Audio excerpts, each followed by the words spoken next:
ബഷീർ വേദിയിൽ MT കാലം കഥ കാഴ്ച പാനൽ ചർച്ച ആരംഭിക്കുകയാണ്.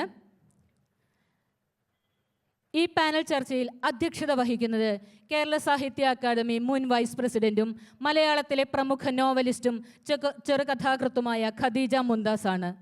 ബർസ എന്ന നോവലിന് 2010 കേരള സാഹിത്യ അക്കാദമി അവാർഡ് ലഭിച്ചിട്ടുണ്ട്.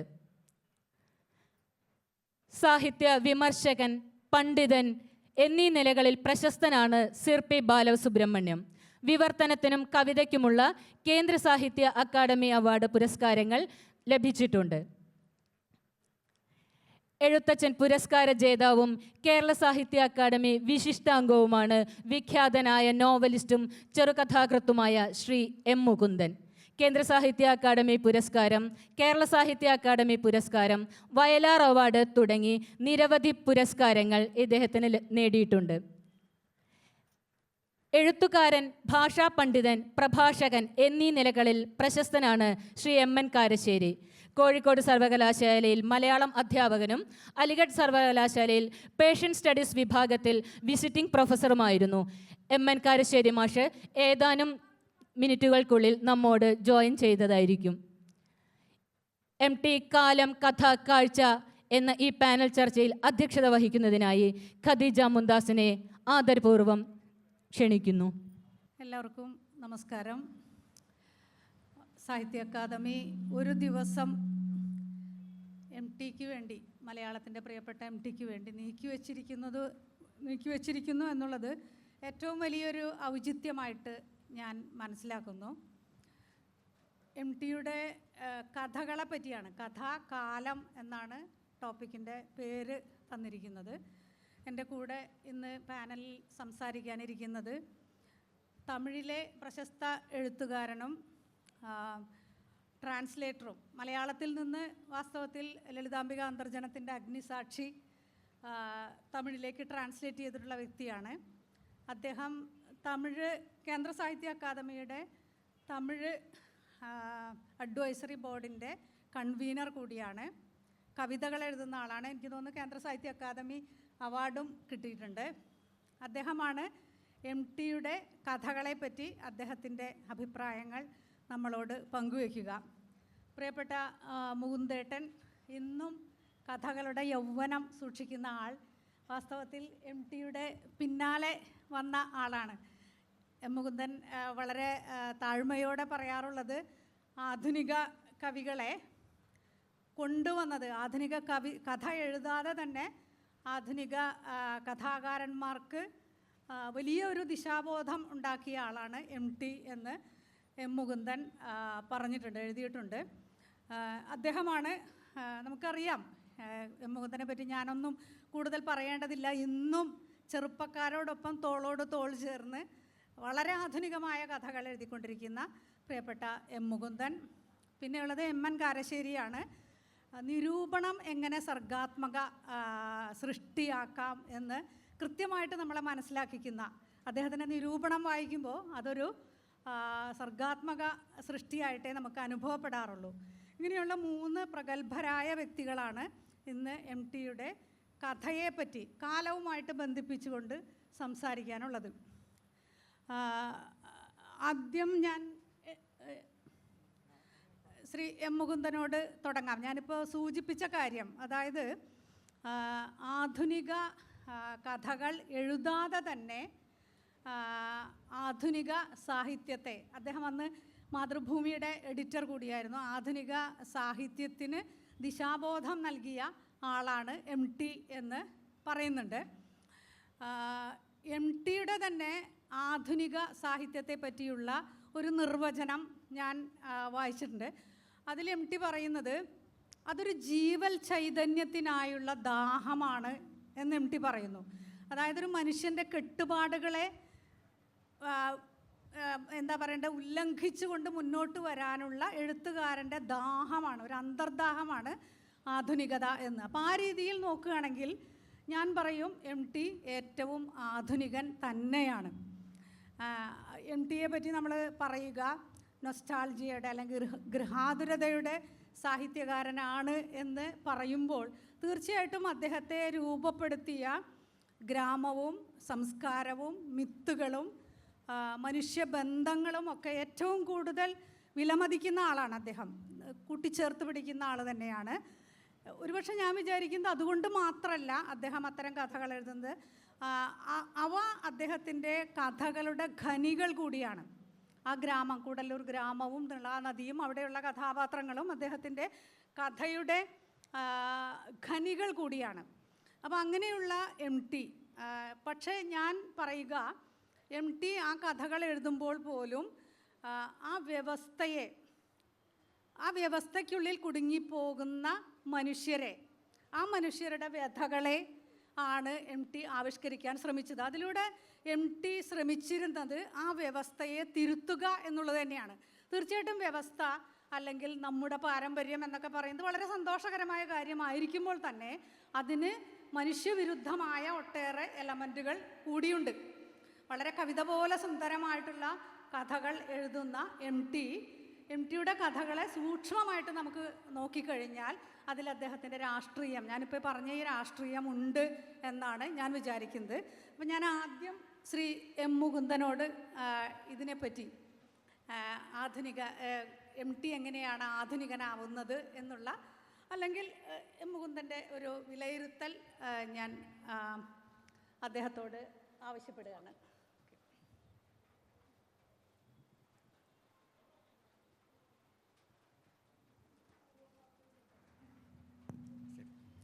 നമസ്കാരം. നമ്മുടെ വിഷയം എം ടി കഥ, കാലം എന്നുള്ളതാണ്. പക്ഷേ നമുക്ക് കഥയിൽ നിർത്തണ്ട. എം ടിയുടെ പൊതുവെ എഴുത്തിനെക്കുറിച്ച് പറയാം. കാരണം കഥയിൽ മാത്രം ഒതുക്കി നിർത്തുമ്പോൾ ബുദ്ധിമുട്ടുണ്ട്. കാരണം നമുക്കറിയാം എം ടി നോവലിസ്റ്റ് കൂടിയാണ്. നോവൽ ഒരർത്ഥത്തിൽ കഥ തന്നെയാണ്. പിന്നെ ഞാൻ ആമുഖമായിട്ട് ഒരു കാര്യം പറയാൻ ആഗ്രഹിക്കുന്നത്, ഇപ്പം എം ടി നമ്മുടെ ഇടയിലില്ല. ഈയിടെയാണ് നമ്മുടെ ഇടയിൽ നിന്ന് പോയത്. അതുകൊണ്ട് ഈയിടെയായിട്ട് എം ടിയെക്കുറിച്ച് നമ്മൾ സംസാരിക്കുമ്പോൾ ഒരു അനുസ്മരണത്തിൻ്റെ സ്വഭാവം വരുന്നുണ്ട്.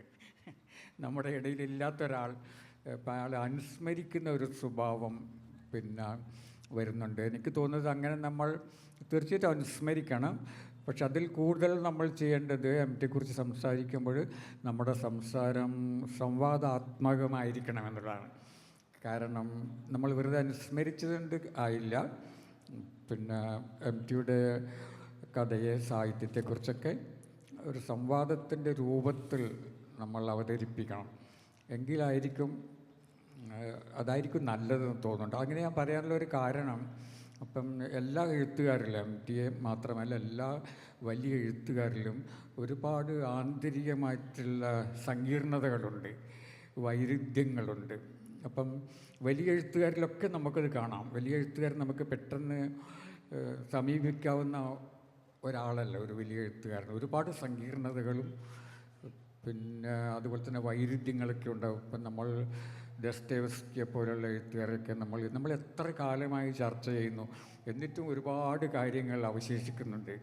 അതുകൊണ്ട് പിന്നെ എം ടി ഒരു വലിയ എഴുത്തുകാരനാണ്. അതുകൊണ്ട് തന്നെ എം ടിയിൽ ഒരുപാട് സങ്കീർണതകളുണ്ട്, വൈരുദ്ധ്യങ്ങളുണ്ട്.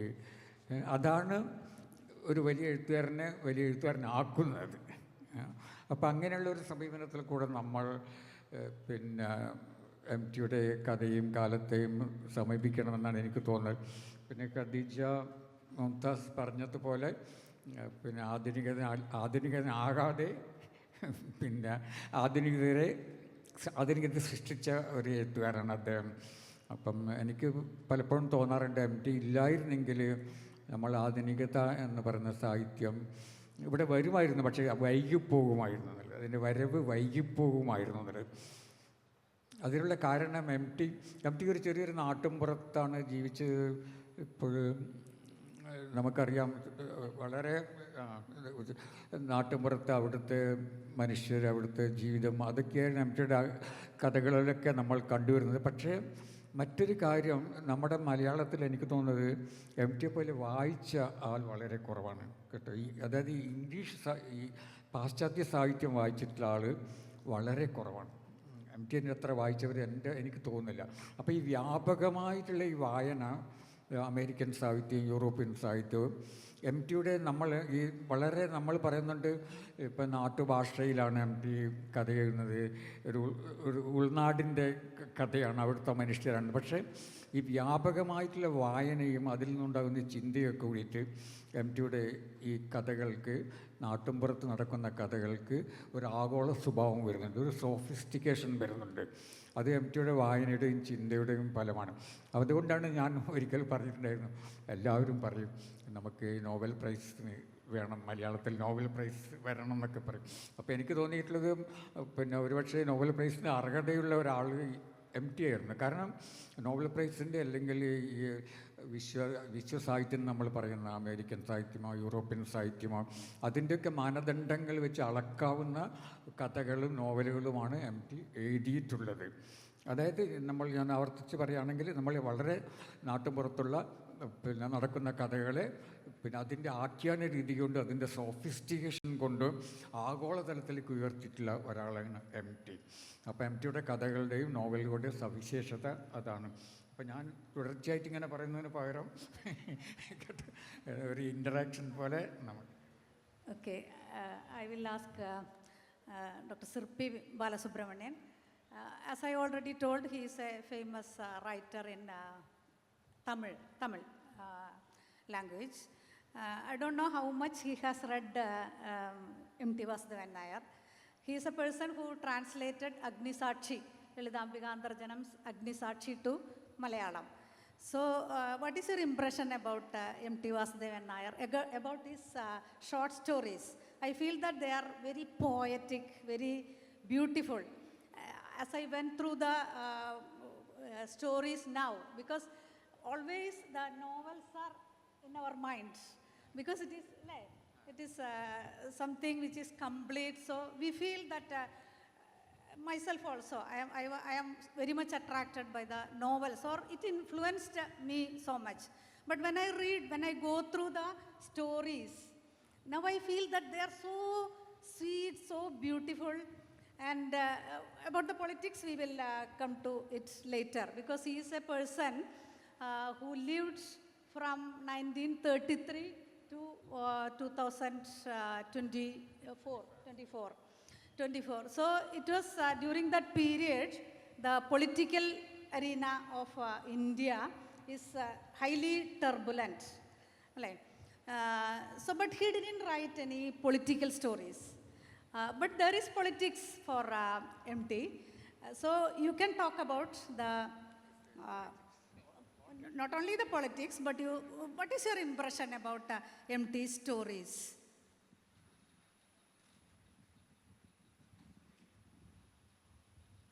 Madam Chairperson, Distinguished Writer Mukundan and friends, in this session on M.T. Tale and Era, I wish to share some of the thoughts on the magnificent storyteller of Kudalur. M.T. had become an iconic symbol in Malayalam literature, and with his time-defying creations, he remains a cult figure in Malayali psyche. With his enormous contributions to modern literature by way of short stories, novels, travelogues, essays and screenplays, he stands supreme in Malayalam literature. To borrow a simile from Sachidanandan, Sahyendre Sirasu Pole Nilkunnu. His monumental work in Tunjan Parambu has made him part and parcel of the glorious history and legacy of the father of Malayalam literature, Eഴുത്തച്ഛൻ.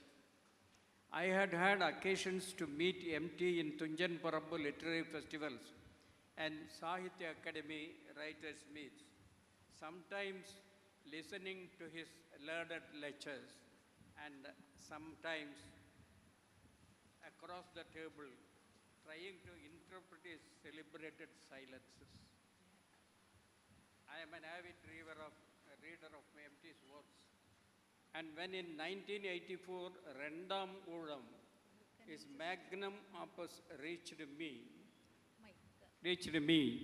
his powerful presentation took me to the depths of my aesthetic experience.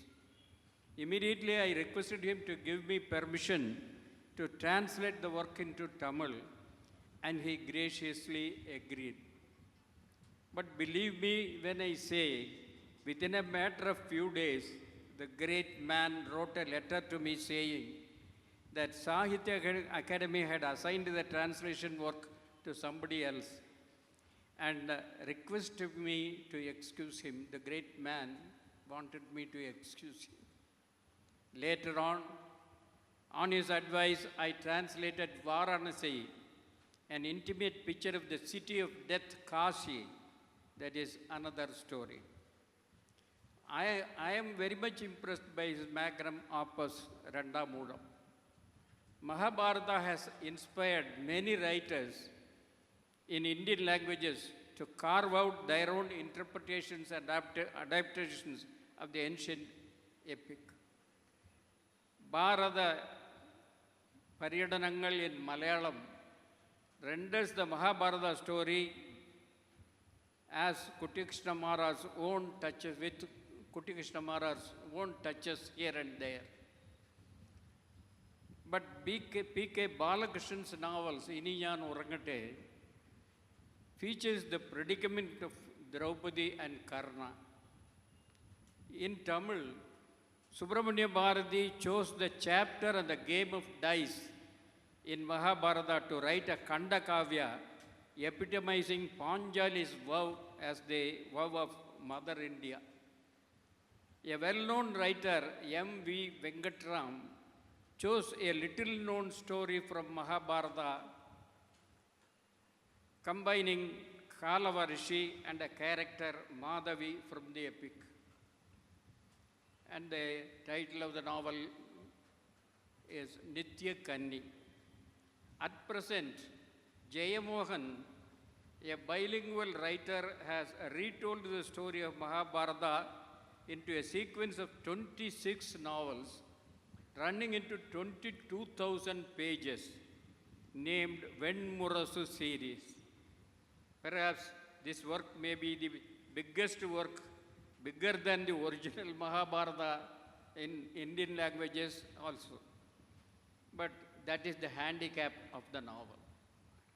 The Odia writer Pratibha Ray, in her novel Yajnaseni, brings to surface the broader and deeper aspects of Draupadi's mind, which is submerged in Vyasa's grand epic Mahabharata.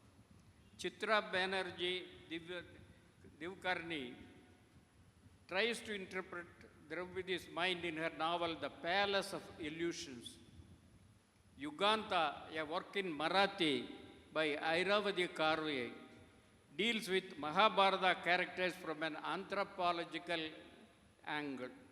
Mention may be made of Kavita Kane's novel Karna's Wife, which deals with an hitherto unknown character in Mahabharata, that is Karna's wife Urvi.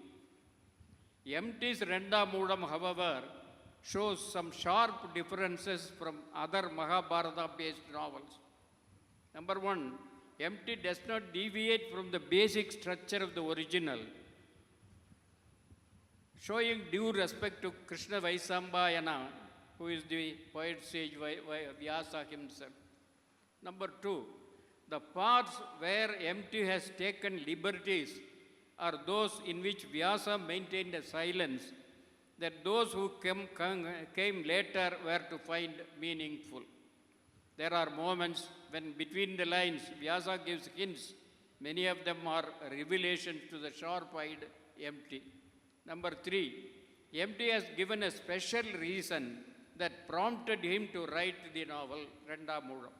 He says, two deaths in Mahabharata drew my attention. The deaths of Abhimanyu and Ghadotkacha, the youths who were killed in the war. Ghadotkacha arrives in the war front to save his father Bhimsena, followed by carts drawn by buffaloes and an army of forest people.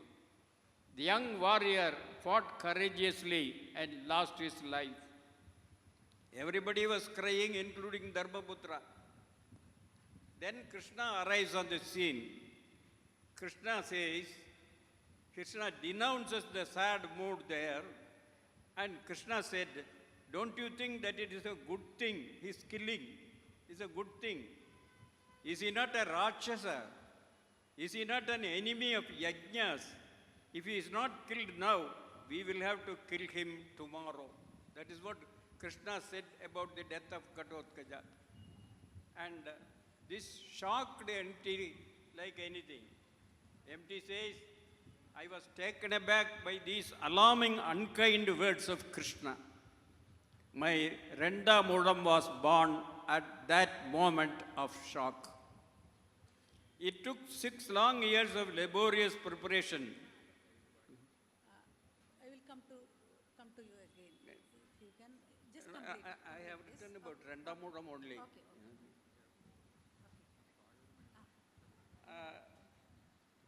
When many writers chose Draupadi as the central figure in their novels, MT's choice was different. He chose Bhima, the second son, always second in line, because MT was a friend in need of the unfortunate characters.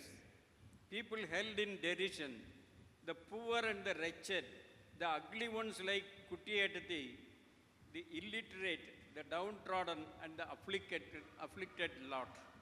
And so he selected Bhima as the central figure of his novel.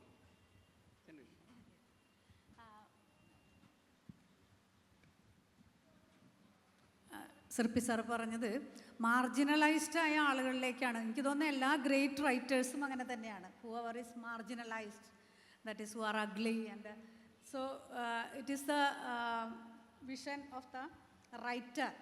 They find these characters and they write about them. They will be the main character. That's what happened in Mahabharata. Rendamuzham, Bhiman is the main character, and Ghatotkacha also. Okay, because our time is short, I will go to M. Mukundan. ഞാൻ കഥകളിലേക്ക് തന്നെ concentrate ചെയ്യാം എന്ന് ഞാൻ വിചാരിക്കുന്നു. കാരണം novel വേറൊരു session ഉണ്ടല്ലോ. M ടിയുടെ കഥകളിലൊക്കെ നമ്മൾ കാണുന്നത് മെയിൻ ക്യാരക്ടർ അത് പലപ്പോഴും പുരുഷൻ തന്നെയാണ്. പുരുഷൻ ഈ നൊസ്റ്റാൾജികളൊക്കെ ഉണ്ട്. എല്ലാം ഈ ഗ്രാമത്തിലെ ഈ സ്നേഹവും തന്നെ വാർത്തെടുത്ത എല്ലാം ഉണ്ടെങ്കിലും നേരത്തെ പറഞ്ഞ പോലെ തന്നെ അതിൻ്റെ അമാനവികതകൾക്കെതിരായിട്ട് അദ്ദേഹം എഴുതുന്നുണ്ട്. പക്ഷെ അവിടെ നിന്ന് രക്ഷപ്പെടാനുള്ളൊരു ത്വര അദ്ദേഹത്തിനുണ്ട്. സ്വാതന്ത്ര്യം, വെളിച്ചം, ബഷീറിനെ പോലെ തന്നെ വെളിച്ചത്തിന് എന്ത് വെളിച്ചം. അങ്ങനെ അദ്ദേഹം പോകുന്നത് വാസ്തവത്തിൽ നഗരത്തിലേക്കാണ്. നഗരത്തിൽ ചേക്കേറുന്ന എം ടിയുടെ കഥാപാത്രങ്ങൾ അവിടെയും അദ്ദേഹം അസ്വസ്ഥനാകുന്നു. അവിടെ നമുക്കറിയാം നഗരത്തിൽ കാണുന്നത് അഴിമതിയാണ്, മാറ്റി നിർത്തലാണ്, ചൂഷണമാണ്. അപ്പോൾ അതുകൊണ്ടാണ് ബന്ധനത്തിലെ നായകനെ നമ്മൾ കാണുന്നു. ഇതിപ്പോൾ അദ്ദേഹത്തിനോടുള്ള അമാനവികതകൾ മാത്രമല്ല, ഈ കഥാപാത്രം പോലും നഗരത്തിലെത്തുമ്പോൾ സ്ത്രീകളെ ചൂഷണം ചെയ്യുന്നുണ്ട്. എല്ലാ തരത്തിലുള്ള അത്തരത്തിലുള്ള പ്രവൃത്തികളൊക്കെ ചെയ്യുന്നുണ്ട്. പക്ഷേ അവിടുന്ന് പിന്നെയും തിരിച്ച് ഗ്രാമത്തിലേക്ക് വരാൻ ആഗ്രഹിക്കുന്നു. ബന്ധനത്തിൽ നമ്മൾ കാണുന്നത് ഒരു ബന്ധനത്തിൽ നിന്ന് വേറൊരു ബന്ധനത്തിലേക്ക് വീണ്ടും ഇങ്ങോട്ട് പോകുന്നു, വീണ്ടും നഗരത്തിലേക്ക് തിരിച്ചു പോകാനുള്ള ഈ ഒരു ത്വര അദ്ദേഹത്തിനുണ്ട്. അപ്പോൾ എവിടെയും സംതൃപ്തനല്ലാത്ത കഥാപാത്രമാണ് ബന്ധനത്തിലെ കഥാപാത്രം. അത്തരം ധാരാളം കഥാപാത്രങ്ങൾ അദ്ദേഹത്തിൻ്റേതായിട്ട് നമുക്ക് കാണാൻ സാധിക്കും. എന്തുകൊണ്ടായിരിക്കും ഇങ്ങനെ സംഭവിക്കുന്നത്? അദ്ദേഹത്തിൻ്റെ കഥാപാത്രങ്ങൾ ആവർത്തിച്ച് ഗ്രാമത്തിലെ അമാനവികതകൾക്കെതിരായിട്ട് എഴുതുകയും, ഇപ്പോൾ കുട്ടിയടത്തിയായാലും, ഇപ്പോൾ അസുരവിത്ത് നോവലാണ് എങ്കിൽ പോലും നമ്മളതിൽ കാണുന്നത് അസുരവിത്തിലെ നായകൻ പോലും ഗ്രാമത്തിൽ നിന്ന് രക്ഷപ്പെടുന്നുണ്ട് അവസാനം. പക്ഷേ പറയുന്നത് ഞാൻ തിരിച്ചു വരും എന്ന് തന്നെയാണ്. എല്ലാ കഥാപാത്രങ്ങളും തിരിച്ചു വരുന്നുണ്ട്. അപ്പോൾ എന്തുകൊണ്ടായിരിക്കും ഇങ്ങനെ ഒരു സന്നിഗ്ധത അദ്ദേഹത്തിൻ്റെ കഥകളിൽ ഉണ്ടാവുന്നത്? അതേപോലെ തന്നെ എനിക്ക് തോന്നിയിട്ടുള്ളത് എം ടിയുടെ കഥകളിലൊക്കെ ഒരു ദുഃഖം ചൂഴ്ന്നു നിൽക്കുന്നുണ്ട്. അദ്ദേഹം ഈ ദുഃഖത്തിൻ്റെ താഴ്വരയിൽ എന്ന് പറഞ്ഞിട്ടുള്ളൊരു കഥയിൽ നമ്മൾ കാണുന്ന അതിമനോഹരമായ കഥയാണ്. അപ്പോൾ അതിൽ അദ്ദേഹം പറയുന്നത് ചലനമില്ലാത്തൊരു ലോകത്ത് ഒരു നരച്ച ബിന്ദുവായി ഞാനിരിക്കുന്നു. അപ്പോൾ അദ്ദേഹം വാസ്തവത്തിൽ അദ്ദേഹത്തെ വഞ്ചിച്ചിട്ടുണ്ട് ഒരു കാമുകി. അതേപോലെ തന്നെ അദ്ദേഹവും ഒരു കണക്കിന് വേറൊരു കാമുകിയെ വഞ്ചിച്ചിട്ടുണ്ട്, വേറൊരു സ്ത്രീയെ വഞ്ചിച്ചിട്ടുണ്ട്. അപ്പോൾ ഇത്തരത്തിൽ വളരെ സങ്കീർണമായ സ്വഭാവത്തോടു കൂടിയ കഥാപാത്രങ്ങളെയാണ് നമ്മൾ എം ടിയിൽ കാണുന്നത്. എന്തുകൊണ്ടാണ് എം ടിക്ക് ഇങ്ങനെ ഒരു എം ടിയുടെ കഥാപാത്രങ്ങൾ എപ്പോഴും ഇത്തരത്തിൽ സന്നിഗ്ധത അനുഭവിക്കുന്നത്? എം ടി നമുക്കറിയുന്നത് പോലെ പിന്നെ കഥ എഴുതിയിട്ടാണ് എഴുത്തുകാരനായത്. അപ്പോൾ ആദ്യകാലത്തൊക്കെ കഥകളാണ് എഴുതിയിരുന്നത്, കവിതകൾ എഴുതിയിരുന്നു. പക്ഷേ കഥ എഴുതിയിട്ടാണ് എം ടി വളർന്ന് എഴുത്തുകാരനായത്. അപ്പോൾ എം ടിയുടെ ശ്രദ്ധേയമായ ഒരു കഥ എന്ന് പറയുന്നത്, അത് ലോകം ശ്രദ്ധിച്ചിട്ടുള്ള ഒരു കഥ വളർത്തുമൃഗങ്ങളാണ്. ഇപ്പം ലോക പിന്നെ കഥാമത്സരത്തിൽ 1ാം സമ്മാനം നേടിയ കഥ. ആ കഥയിൽ കൂടിയാണ് എം ടി പിന്നെ ഒരു കഥാകൃത്തായിട്ട് പിന്നെ വളർന്നതും ലോകം അംഗീകരിച്ചതും. പക്ഷേ എം ടിയുടെ കഥയെയും എം ടിയുടെ സിനിമയെയും എം ടിയുടെ നോവലിനെയും ഒക്കെ വേർപെടുത്തി കാണാൻ ബുദ്ധിമുട്ടാണ്. ഇതെല്ലാം തന്നെ ഇടകലർന്നിട്ടുള്ള ഒന്നാണ് എം ടിയുടെ ലോകം എന്ന് പറയുന്നത്. അത് നമുക്ക് വേർപെടുത്തി കാണാൻ വളരെ ബുദ്ധിമുട്ടാണ്. അപ്പോൾ ആദ്യകാലത്ത് തന്നെ എം ടിയുടെ പിന്നെ കഥകളിൽ, പിന്നീട് നമ്മൾ നോവലിലൊക്കെ കണ്ടിപ്പം 2ാമൂഴത്തിൽ പോലും നമ്മൾ പറയുന്നത് എം ടിയുടെ ആത്മഭാവങ്ങളാണ് അതിലുള്ളത്, എം ടി ആണ് അതിലുള്ളത്. നമ്മൾ പലപ്പോഴും ഭീമൻ എം ടി ആണെന്ന് പോലും നമുക്ക് തോന്നിപ്പോകുന്നുണ്ട്. അങ്ങനെ എം ടിയുടെ ഈ ആത്മഭാവങ്ങളാണ് എം ടിയുടെ കഥയിലും സിനിമയിലും നോവലിലും എല്ലാം തന്നെ ഇങ്ങനെ വരുന്നത്. പക്ഷെ അങ്ങനെ സംഭവിക്കുമ്പോൾ ഇപ്പം ഖദീജ പറയുന്നുണ്ടല്ലോ, ഈ നഗരവും ഗ്രാമവും എങ്ങനെ അങ്ങോട്ടും ഇങ്ങോട്ടും പോകുന്നില്ല. അതിനുള്ളൊരു കാരണം, എം ടി ഒരു നാട്ടിൻപുറത്ത് ജനിച്ചു വളർന്ന ആളാണെങ്കിലും എം ടിക്ക് ഒരു നഗരത്തിൻ്റെ സ്വഭാവമുണ്ട്, എം ടിയിൽ ഒരു നഗരമുണ്ട്. ആ നഗരമാണ് എം ടിയുടെ കരുത്ത്. വാസ്തവത്തിൽ നമ്മൾ വിചാരിക്കും എം ടിയുടെ ഈ നാട്ടിൻപുറം, പിന്നെ അവിടുത്തെ പുഴകളും പാടങ്ങളും കുന്നുകളും, അതുമാത്രമല്ല, അതൊക്കെ എം ടി ജീവിച്ച പരിസരങ്ങളാണ്. പക്ഷേ എം ടി ചിന്തിച്ചിട്ടും വായിച്ചിട്ടും കണ്ടിട്ടും ഉണ്ടായിട്ടുള്ള ഒരു ലോകമുണ്ട്. അത് നഗരമാണ്, നഗരത്തിൻ്റെ സ്വഭാവമാണ്. അതുകൊണ്ടാണ് എം ടി ഇടയ്ക്ക് ഇങ്ങനെ നാട്ടിൻപുറങ്ങളെക്കുറിച്ച് ഇങ്ങനെ എഴുതി പെട്ടെന്ന് തെറിച്ച് നഗരത്തിലേക്ക് പോകുന്നത്. ഇപ്പം ഷെർലക്ക് എന്നുള്ള കഥ എഴുതുന്നു, നമ്മൾ ഒരിക്കലും പ്രതീക്ഷിക്കില്ല. എം ടി ഉണ്ടല്ലോ ഷെർലക്ക് എന്നുള്ള, അതും ഷെർലക്ക് എന്നുള്ള ആ കഥ, അത് പിന്നെ ഞാനത് വായിച്ചു. പക്ഷേ പിന്നീട് എനിക്ക് ആ കഥ ശരിക്കും മനസ്സിലായത് ഞാൻ പലതവണ അമേരിക്കയിൽ പോയപ്പോഴാണ്. അപ്പോൾ അമേരിക്കയിൽ ദീർഘകാലം ജീവിച്ചിട്ടുള്ള ഒരാൾ എഴുതുന്ന ഒരു കഥയാണത്. ഒരാൾക്ക് മാത്രം എഴുതാൻ കഴിയുന്ന ഒരു കഥയാണ്. അമേരിക്കൻ ജീവിതം, മലയാളികളുടെ ജീവിതം ഇത്ര ഭംഗിയായിട്ട് അതിൽ കൊണ്ടുവന്നിട്ടുള്ളത്. അപ്പോൾ അതിനുള്ള കാരണം എം ടി അമേരിക്കയിൽ പോകുന്നതിന് മുമ്പ് തന്നെ ഒരു അമേരിക്ക എം ടിയുടെ മനസ്സിൽ ഉണ്ട് എന്നുള്ളതാണ്. അത് വായനയിൽ കൂടെയും ചിന്തയിൽ കൂടെയും വന്നിട്ടുള്ള ഒന്നാണ്. അതുകൊണ്ടാണ് എം ടി ഒരിക്കലും ഒരു രേഖീയമായ വഴിയിൽ കൂടെ ഇങ്ങനെ പോകുമ്പോഴും പെട്ടെന്ന് തന്നെ പിന്നെ തിന്നി മാറി വേറെ പുതിയ വഴികളിലേക്ക് പോകുന്നുണ്ട്. അങ്ങനെ എം ടി ഈ തെന്നിമാറിപ്പോകുന്ന വഴികൾ എപ്പോഴും അവസാനിക്കുന്നത് നഗരത്തിലാണ്. അതിൻ്റെ ഫലമായിട്ടാണ് ഷെർലക്ക് പോലുള്ള കഥ എഴുതാൻ കഴിയുന്നത്. പിന്നെ എം ടിയുടെ കാഴ്ചപ്പാട്, ജീവിതാവബോധം, അതൊക്കെ എനിക്ക് തോന്നുന്നത് പിന്നെ അതൊക്കെ ആവിഷ്കരിക്കാൻ പറ്റിയിട്ടുള്ള ഒരു കഥാപരിസരം എന്നുള്ളത് നഗരമാണ്. ഇപ്പോൾ ഒരു ഗ്രാമത്തിന് ഉള്ളിൽ ഒതുക്കാൻ കഴിയില്ല എം ടിയുടെ കാഴ്ചപ്പാടും ജീവിതാവബോധവും എം ടിയുടെ പിന്നെ അറിവുകൾ, അതൊക്കെ ഉണ്ടല്ലോ. അത് ഒരു നാട്ടിൻപുറത്തിൽ ചുരുക്കിക്കൊണ്ടുവരാൻ കഴിയില്ല. അതിന് വിശാലമായ വലിയ നഗരങ്ങൾ ആവശ്യമാണ്. വാസ്തവത്തിൽ എം ടി വലിയൊരു നഗരത്തിൻ്റെ എഴുത്തുകാരനാകേണ്ടതായിരുന്നു. കാരണം ഈ നാട്ടിൻപുറങ്ങളിലും പിന്നെ നഗരങ്ങളിലുണ്ട് നഗരത്തിൻ്റെ പിന്നെ കാഴ്ചകൾ, നഗരത്തിൻ്റെ ചിന്തകൾ, സങ്കല്പങ്ങളൊക്കെ നമുക്ക് നാട്ടിൻപുറത്ത് ഉള്ള രീതിയിൽ എം ടിയുടെ കഥകളിൽ പ്രതിഫലിച്ച് കാണാം. അപ്പം അതാണ് എം ടിയുടെ കരുത്ത് എന്നുള്ളത്. അതായത് ഒരു ചെറിയൊരു സ്ഥലത്ത് ജനിച്ച് വളർന്ന് അതിനെക്കുറിച്ച് എഴുതുമ്പോഴും പിന്നെ ഒരു ഒരു പ്രപഞ്ചബോധം വലിയൊരു നഗരത്തിൽ ജീവിച്ചിട്ടുള്ള ആൾക്ക് മാത്രം കൈവരിക്കാൻ കഴിയുന്നതിലുള്ള ഒരു ഒരു ബോധം എം ടിക്ക് ഉണ്ടായിരുന്നു. അപ്പോൾ അതുകൊണ്ട് എം ടിയെ നമുക്കൊരിക്കലും ഒരു നാട്ടുമ്പുറത്തിൻ്റെ എഴുത്തുകാരനെ ചുരുക്കാൻ കഴിയില്ല. സമയം കിട്ടുമ്പോഴൊക്കെ എം ടി വഴിമാറി തെറിച്ച് ദൂരേക്ക് പോകും. ഇത് കഥയുടെ കാര്യത്തിൽ മാത്രം, നോവലിൻ്റെ കാര്യത്തിലുണ്ട് ഇങ്ങനെ. അത് നോവൽ നമ്മുടെ വിഷയമല്ല. പക്ഷേ ഒരു ഉദാഹരണം പറയാം, നമ്മളിങ്ങനെ പാതിരാവും പകൽ വെളിച്ചവും പോലുള്ള നോവൽ, 4 കെട്ട് എന്നുള്ള നോവൽ, ഇതൊക്കെ എഴുതിയിട്ട് എം ടി പെട്ടെന്ന് വഴിമാറി അങ്ങോട്ട് പോവുകയാണ് ചെയ്യുന്നത്. എവിടെയാണൊക്കെയാണ് പോകുന്നത്? പിന്നെ മഞ്ഞ് എന്ന നോവൽ എഴുതാൻ വേണ്ടി. നമ്മളൊരിക്കലും പ്രതീക്ഷിക്കില്ല എം ടി ഇങ്ങനെ വഴിമാറി അവിടെ ചെന്ന് പെടുമെന്നുള്ളത്. അതുകൊണ്ടാണ് ഞാൻ പറഞ്ഞത് എം ടിയിൽ ഒരുപാട് സങ്കീർണതകളുണ്ട്, പലപ്പോഴും വൈരുദ്ധ്യങ്ങളുണ്ട്. ഒരു സ്ഥലത്ത് നമുക്ക് എം ടിയെ പിടിച്ച് നിർത്താൻ കഴിയില്ല, കെട്ടിയിടാൻ കഴിയില്ല.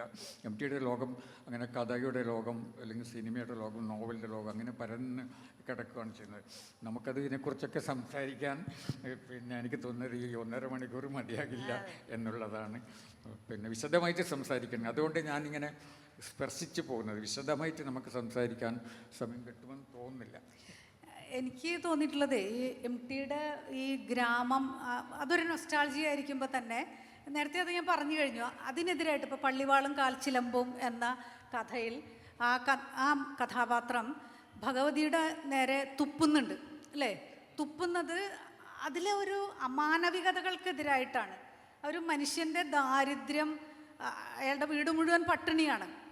പക്ഷേ ഇതെല്ലാം ഈ അയിത്തവും ശുദ്ധവും വൃത്തിയും ഇതെല്ലാം ശ്രദ്ധിക്കലാണ് വാസ്തവത്തിൽ ഒരു വെളിച്ചപ്പാടിൻ്റെ ധർമ്മം. ആ ഒരു ധർമ്മം എന്ന് പറയുന്നത് ഒരു മനുഷ്യൻ്റെ വേദനകൾ അറിയുന്നതല്ല ഒരു ധർമ്മം. അപ്പോൾ ആ ഒരു ധർമ്മത്തിനെതിരായിട്ടാണ് വാസ്തവത്തിൽ എം ടിയുടെ കഥാപാത്രങ്ങൾ തുപ്പുന്നതോ അതല്ലെങ്കിൽ എം ടി എഴുതുന്നതോ ഒക്കെ അതുതന്നെയാണെന്ന് ഞാൻ വിചാരിക്കുന്നു. ഗ്രാമത്തിലെ ഒരു വ്യവസ്ഥ, ആ വ്യവസ്ഥയെ ഉല്ലംഘിക്കാൻ ശ്രമിക്കുന്ന കഥാപാത്രങ്ങൾ, അതിൻ്റെ അമാനവികതകൾക്കെതിരായിട്ട് പൊരുതുന്ന കഥാപാത്രങ്ങൾ. പക്ഷെ രക്ഷപ്പെട്ടു പോകുന്നത് നഗരത്തിലാണ്. നഗരത്തിൽ അതിനേക്കാൾ ഭീകരമായിട്ടുള്ള ചൂഷണങ്ങളും ഇതൊക്കെയാണ് കാണുന്നത്. അപ്പം അതുകൊണ്ട് രണ്ടിടത്തും സ്വസ്ഥത കിട്ടാത്ത ഒരു സ്വഭാവമാണ് വാസ്തവത്തിൽ എം ടിയുടേത്. ഒരുപക്ഷെ എല്ലാ എഴുത്തുകാർക്കും ഉണ്ടാകുന്നത് തന്നെയാണ് ഇത് എന്നാണ് ഞാൻ വിചാരിക്കുന്നത്. അവരെപ്പോഴും കാണുന്നത് ആ ഒരു മനുഷ്യവിരുദ്ധതകൾ തന്നെ, അതിലേക്ക് തന്നെ നോട്ടമെത്തുന്ന ഇതാണ് വാസ്തവത്തിൽ എഴുത്തുകാരുടെ ഒരു പ്രത്യേകത എന്ന് ഞാൻ വിചാരിക്കുന്നു. താങ്കൾ എത്രമാത്രം എം ടിയുടെ ചെറുകഥകൾ വായിച്ചിട്ടുണ്ട്? I don't know whether you have red. Can you talk about this? You have seen Nirmalyam, the film, on no, you didn't see. Okay. What other story you can talk? Style only. Okay. At the same time, powerful style. For example, because I have prepared the paper on Rendamudam, I can say, when Duryodhana did not want to fight and going behind, Bhima says, ഇത് യുദ്ധമാണ്, ഇത് നൃത്തമല്ല എന്ന് പറയുന്ന that kind of language, powerful language, but it's simple.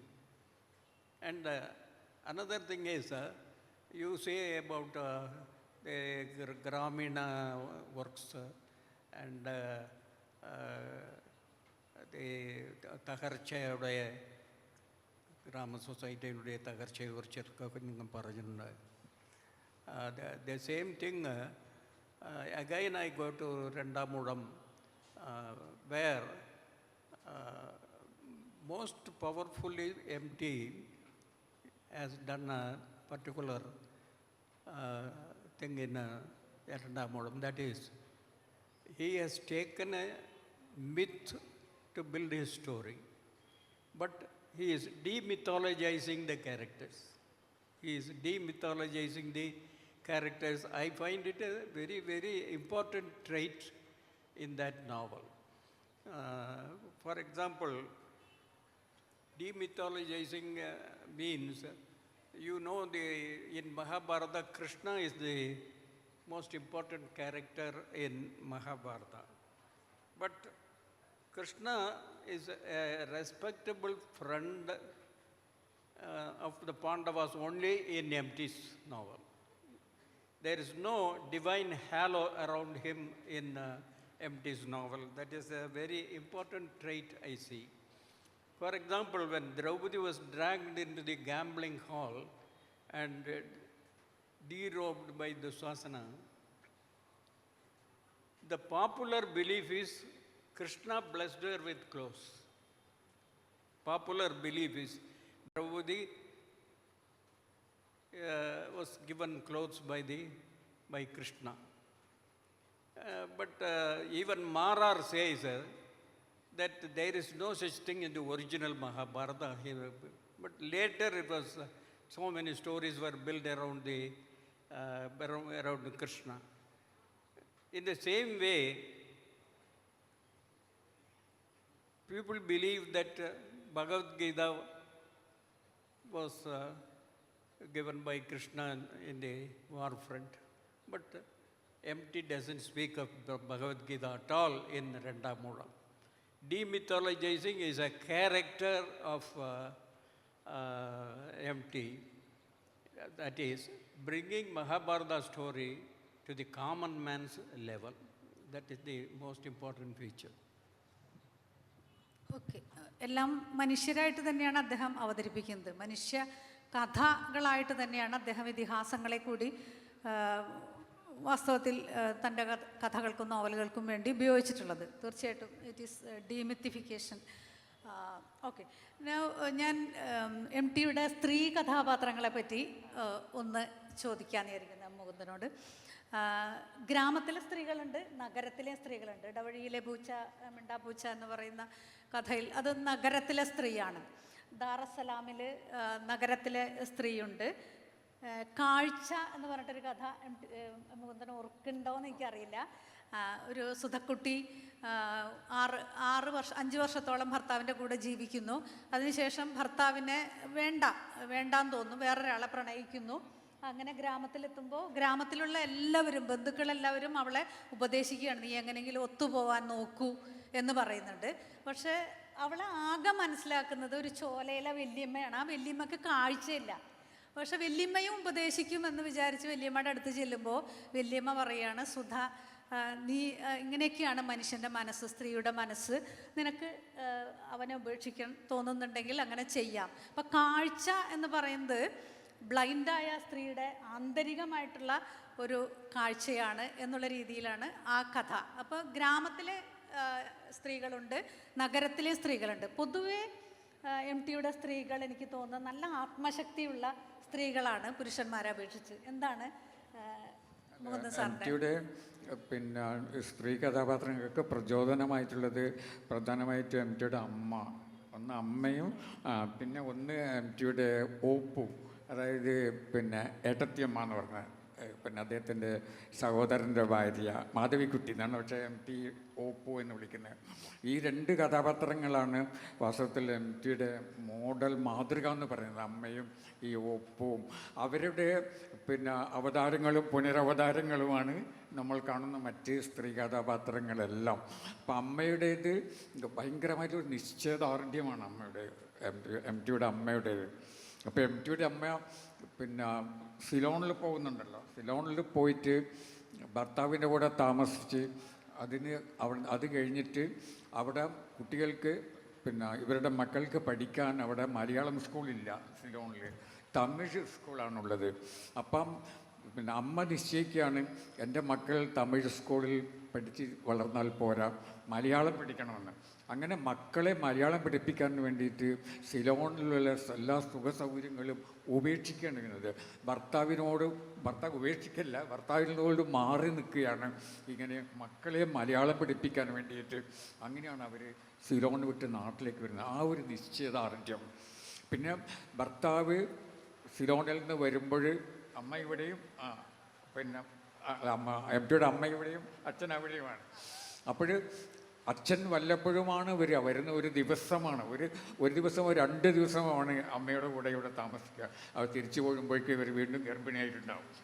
ഒരു ദിവസത്തെ അല്ലെങ്കിൽ 2 ദിവസത്തെ contact കൊണ്ട് അമ്മ വീണ്ടും ഗർഭിണിയായിട്ടുണ്ടാകും. അപ്പം അങ്ങനെ മക്കളെ വളർത്തുക, ബാക്കിയെല്ലാം മാറ്റി നിർത്തിക്കൊണ്ട് ഭയങ്കര ദാരിദ്ര്യത്തിലാണ് എം ടി ജീവിച്ചത്. എം ടിയുടെ അമ്മ പിന്നെ ഭക്ഷണം ഉണ്ടായിരുന്നില്ല അവർക്ക് കഴിക്കാൻ, പിന്നെ കുടിക്കാൻ കഞ്ഞി പോലും ഉണ്ടായിരുന്നില്ല. അത്രയും ദാരിദ്ര്യത്തിൽ മക്കളെ മലയാളം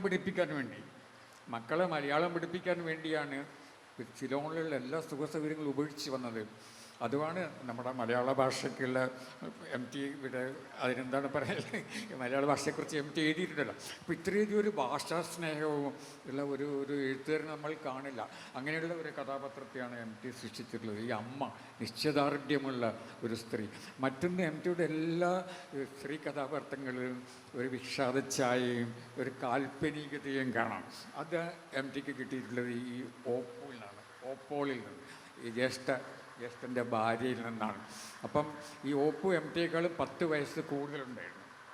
MTക്ക് 10 വയസ്സുള്ളപ്പോഴാണ് ഈ ഈ ജ്യേഷ്ഠൻ്റെ ഭാര്യ ഏട്ടത്തിയമ്മ, അവർക്കപ്പോൾ 20 വയസ്സുണ്ടായിരുന്നു. 10 വയസ്സുള്ള വ്യത്യാസമാണ്. അപ്പം ഇത്ര വ്യത്യാസമുണ്ടായിട്ടും ഈ MT എല്ലാ കാര്യവും പങ്കുവച്ചിരുന്നു, ഷെയർ ചെയ്തിരുന്നത് ഈ ഓപ്പുവുമായിട്ടായിരുന്നു. എല്ലാ കാര്യങ്ങളും പറയുമായിരുന്നു. അവർ തമ്മിൽ അങ്ങനെ ഒരു വലിയൊരു സ്നേഹം, അതിലൊരു കാൽപ്പനികതയുണ്ടായിരുന്നു. അപ്പോൾ ഈ 2 ഭാവങ്ങളാണ് ഈ ജ്യേഷ്ഠൻ്റെ ഭാര്യ ഏട്ടത്തിയമ്മയുടെ അവിടെയുള്ള ഒരു ആരാധനയും അതിൻ്റേതായിട്ടുള്ള ഒരു കാൽപ്പനികതയും അതിലെ കാവ്യാത്മകതയും, മറുഭാഗത്ത് നിശ്ചയദാർഢ്യമുള്ള അമ്മ, ഇതിൽ നിന്ന് ഉരുത്തിരിഞ്ഞ് വന്നിട്ടുള്ള കഥാപാത്രങ്ങളെയാണ് നമ്മൾ MTയുടെ ഏത് കഥാപാത്രങ്ങളെങ്കിലും നമ്മൾ MTയുടെ സ്ത്രീ കഥാപാത്രങ്ങൾ നോക്കിയാലും ഇവർ 2 പേരെ നമ്മൾ മാറി മാറി നമുക്ക് കാണാൻ സാധിക്കും. അപ്പം അതാണ് MTയുടെ സ്ത്രീ കഥാപാത്രങ്ങളെ കുറിച്ച് എനിക്ക് തോന്നിയിട്ടുള്ളത്. പക്ഷേ അത് ശരിയായിരിക്കാം. വളരെ ആത്മശക്തിയുള്ള സ്ത്രീകളാണ്. ചിലപ്പോൾ നിശബ്ദതയായിരിക്കാം, പക്ഷേ അതെ അതെ അതെ സഹനശക്തി കൊണ്ട് പുരുഷനെ തോൽപ്പിക്കുന്ന അല്പൊരു കാൽപ്പനികതയും അത് ഈ ഓപ്പുവിൽ നിന്ന് കിട്ടിയിട്ടില്ലാണ്. Okay, I don't know what other story you have read. You read about this Irutinte Atmavu, Velayudhan. Or whatever you want, you can speak. As Mukundan has said, MT was very much worried that Malayalis are not learning Malayalam, and parents are wary of teaching Malayalam to their children. This is the fundamental problem in all Indian languages, where mother tongue is not respected and taught in schools and colleges.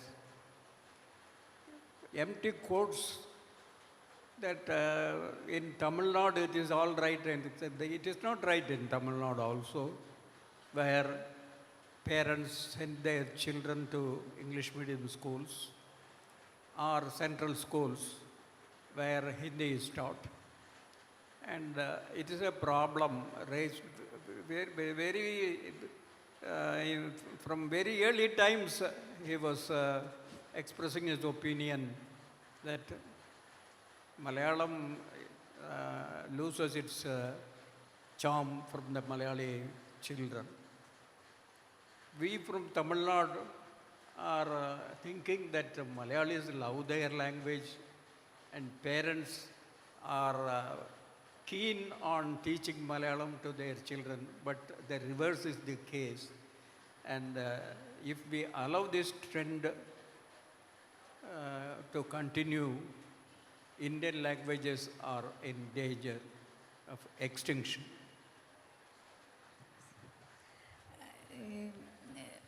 മൂന്തേട്ടന് ഓർമ്മയുണ്ടോ എന്നറിയില്ല. ഈ നഗരത്തിലെ പുരുഷന്മാരെ നമ്മൾ കാണുന്നത് കുറച്ച് പ്രായമായി, വാർദ്ധക്യത്തിലെത്തി. 59ഒക്കെയാണ് വാർദ്ധക്യം എന്നൊക്കെ പറയുന്നത്. ചിലർ 60 മേലെയുണ്ട്. അപ്പോൾ ഇവർ കുറച്ച് രോഗങ്ങളൊക്കെ ഉണ്ട്. അപ്പം നഗരത്തിൽ രണ്ടാമതെത്തുന്ന സമയത്ത് ചെറുപ്പക്കാരെ കാണുകയാണ്. ട്രെയിനിൽ ചെറുപ്പക്കാരെ കാണുന്നു, ഹോട്ടലിൽ ചെറുപ്പക്കാരെ കാണുന്നു. ഇപ്പോൾ ലോകം മുഴുവൻ ചെറുപ്പക്കാരെ മാത്രമേ ശ്രദ്ധിക്കുന്നുള്ളൂ. ഇങ്ങനെ ഒരാളിവിടെ ഉണ്ടെന്ന് ശ്രദ്ധിക്കുന്ന പോലുമില്ല. അപ്പോൾ വാർദ്ധക്യത്തെ തമസ്കരിക്കുന്ന ഒരു നഗരം. പക്ഷേ അവർ എന്ന കഥയിൽ നമ്മൾ കാണുന്നു ഒരു ചെറുപ്പക്കാരൻ, നല്ല മസിലൊക്കെ ഒരു ചെറുപ്പക്കാരൻ അടുത്ത മുറിയിലുണ്ട്.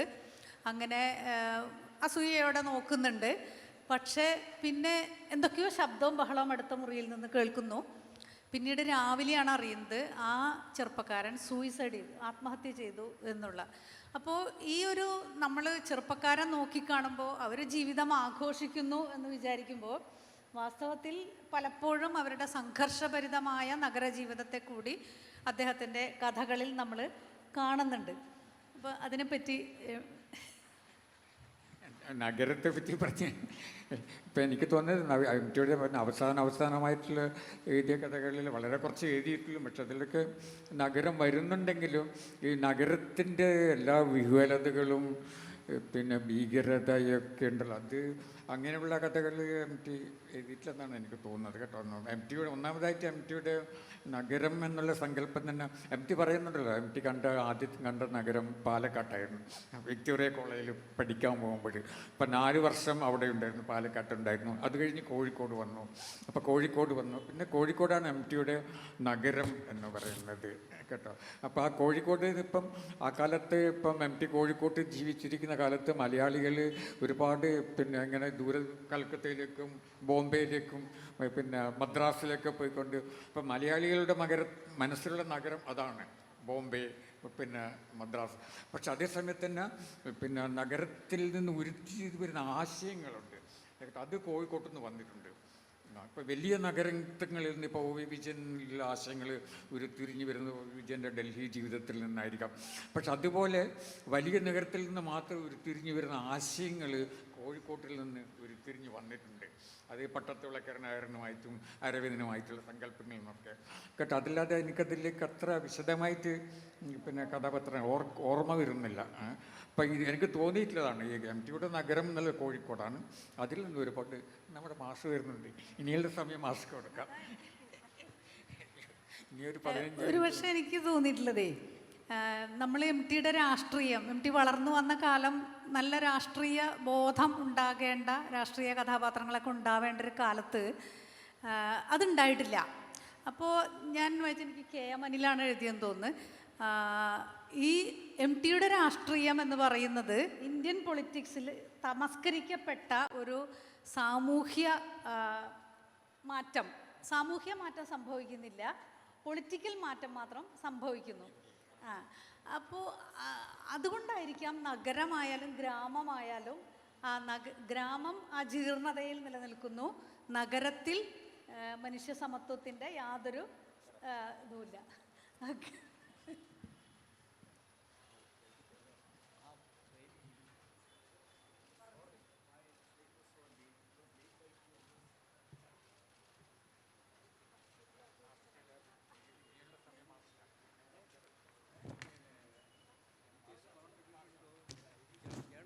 Contribution. No, we are concentrating on Katha. There is another session for cinema, for all. Karaseri. Oh? Karaseri. Karaseri. I will give to Karaseri.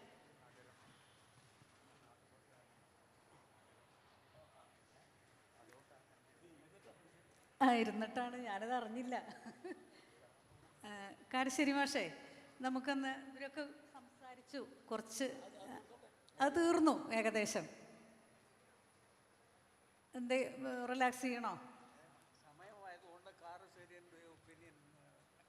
Karassery മാഷ് കുറച്ചൊന്ന് ശ്വാസം കഴിക്കണം തോന്നുന്നു. ഓക്കെ. എന്നാൽ എനിക്ക് എന്നെ വല്ലാതെ ഒലച്ച എം ടിയുടെ ഒരു കഥയുണ്ട്. അപ്പം ഞാനിപ്പോൾ ഈ പറഞ്ഞ ഈ കാര്യമുണ്ടല്ലോ, ഗ്രാമത്തിൻ്റെ ഒരു വ്യവസ്ഥ, അത് എത്രമാത്രം ജീർണമാണ്, മനുഷ്യവിരുദ്ധമാണ്. അതേപോലെ തന്നെ നഗരവും. അപ്പോൾ ശിലാലിഖിതം എന്ന് പറഞ്ഞിട്ടൊരു കഥ, എനിക്കൊന്ന് എന്തൊരു കഥയാണത്, എന്തൊരു രാഷ്ട്രീയമാണ് അതിലുള്ളത്. അത് എനിക്കൊരു പക്ഷേ അധികം ആഘോഷിക്കപ്പെടാത്തൊരു കഥയാണ്. നഗരത്തിൽ നിന്ന് ഒരു ചരിത്രകാരൻ ഡോക്ടർ ഗോപാലൻകുട്ടി വരുന്ന എന്തിനാന്ന് വെച്ചാൽ ഒരു ശിലാലിഖിതം തേടിയിട്ടാണ്. ഒരു അമ്പലം പുതുക്കി പണിഞ്ഞപ്പോൾ ഒരു ശിലാലിഖിതം കണ്ടു. അപ്പോൾ അത് അതിലെ വട്ടെഴുത്തൊക്കെ ഉണ്ട്. അപ്പോൾ അതൊക്കെ നോക്കി ഫോട്ടോ എടുക്കണം, എനിക്കൊരു ചരിത്ര ഗവേഷണ പ്രബന്ധം എഴുതണം എന്നുള്ള ഉദ്ദേശത്തോടു കൂടിയാണ് അദ്ദേഹം വരുന്നത്. ഫോട്ടോ എടുക്കാൻ ഒരാൾ വരുന്നുണ്ട്, ഒരു വട്ടെഴുത്ത് വായിക്കാൻ പറ്റുന്ന ഒരാളും വരുന്നുണ്ട്. അപ്പോൾ ഈ ഒരു ഉദ്ദേശത്തിലാണ് വരുന്നത്, അല്ലാതെ ഗ്രാമത്തിനോടുള്ള സ്നേഹം കൊണ്ടൊന്നുമല്ല. പിന്നെ ഗ്രാമത്തിലെത്തിയാൽ അമ്മ ആ തറവാട് വിറ്റ പൈസ കൊണ്ടുപോയിട്ട് നഗരത്തിൽ ഭാര്യയ്ക്ക് കിട്ടിയ സ്ഥലത്തൊരു വീടുണ്ടാക്കണം. ഈ 2 സ്വാർത്ഥ ഉദ്ദേശങ്ങളോട് കൂടിയാണ് അദ്ദേഹം വന്നിരിക്കുന്നത്. അങ്ങനെ അദ്ദേഹം രാവിലെ നടക്കാൻ പോകുന്ന സമയത്ത് മകളുണ്ട്, 12 വയസ്സായ മകള്, നിങ്ങൾക്ക് ഓർമ്മയുണ്ടാവുമെന്ന് വിചാരിക്കുന്നു ഞാൻ. അവിടെ ഒരു സ്ത്രീ, ചോലയുടെ വക്കത്ത് ഒരു സ്ത്രീ വീണ് കിടക്കുന്നു, ഞരങ്ങുന്നു. എന്തോ വിഷം കഴിച്ചതാണ്, അതോ ഗർഭം അലസിപ്പിക്കാൻ വേണ്ടി മരുന്ന് കഴിച്ചതോ. അപ്പോൾ ഇയാളെന്താ പറയുന്നത്, മോള് പറയുന്നു ഇങ്ങനൊരു ആൾ കിടക്കുന്നുണ്ട്, അപ്പോൾ വേണ്ട നോക്കണ്ട അങ്ങോട്ട് പോര്. ഒരു നാഗരികൻ്റെ കൃത്യമായിട്ടുള്ളത്, മകള് വെള്ളമൊക്കെ കൊടുക്കുന്നുണ്ട്, പക്ഷെ അച്ഛൻ പറയുന്നത് പോരൂ, അത് വേണ്ട, അത് വേറെ ആരെങ്കിലും നോക്കിക്കോളും എന്ന് പറയാണ്. പക്ഷെ നമ്മൾ കാണുന്ന ഗ്രാമത്തിലെ മനുഷ്യരും വൈകുന്നേരം വരെ ആ സ്ത്രീ അവിടെ കിടന്നിട്ട് ഒരു തുള്ളി വെള്ളം കൊടുക്കുക, ആസ്പത്രി കൊണ്ടുപോവുക, ഒന്നും ചെയ്യുന്നില്ല. അവർ ചർച്ച ചെയ്യുന്നത് അവൾക്ക് എത്ര മാസം ഗർഭം ഉണ്ടാവും, അവൾ ചീത്തയാണ്, ഗർഭം ഉണ്ടാവും, എന്ത് മരുന്നായിരിക്കും കഴിച്ചിട്ടുണ്ടാവുക, ഈ വേണ്ടാത്ത ഇതൊക്കെ ഇയാളുടെ തറവാട്ടിൽ പെട്ടൊരു സ്ത്രീ തന്നെയാണത്.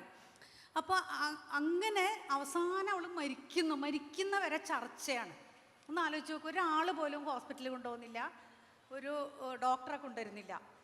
അങ്ങനെ അവസാനം മരിക്കുമ്പോൾ എനിക്ക് എൻ്റെ ഈശൽ മുഴുവൻ രാത്രി പാതിര വരെ അവിടെ കിടക്കുമായിരുന്നു, വല്ല കുറുക്കനും വന്ന് അവളെ കടിച്ചു വലിക്കുമായിരുന്നു, അത് കഴിഞ്ഞു കിട്ടി, ഏതായാലും അത് കഴിഞ്ഞു കിട്ടി എന്ന് പറയുന്ന ഒരു വ്യവസ്ഥയുടെ അതിഭീകരമായിട്ടുള്ള ക്രൂരത. അതേപോലെ തന്നെ നഗരത്തിൽ നിന്ന് വന്ന ആ ചരിത്രകാരൻ്റെ വലിയ സ്വാർത്ഥതയും നമ്മൾ കാണുന്നു.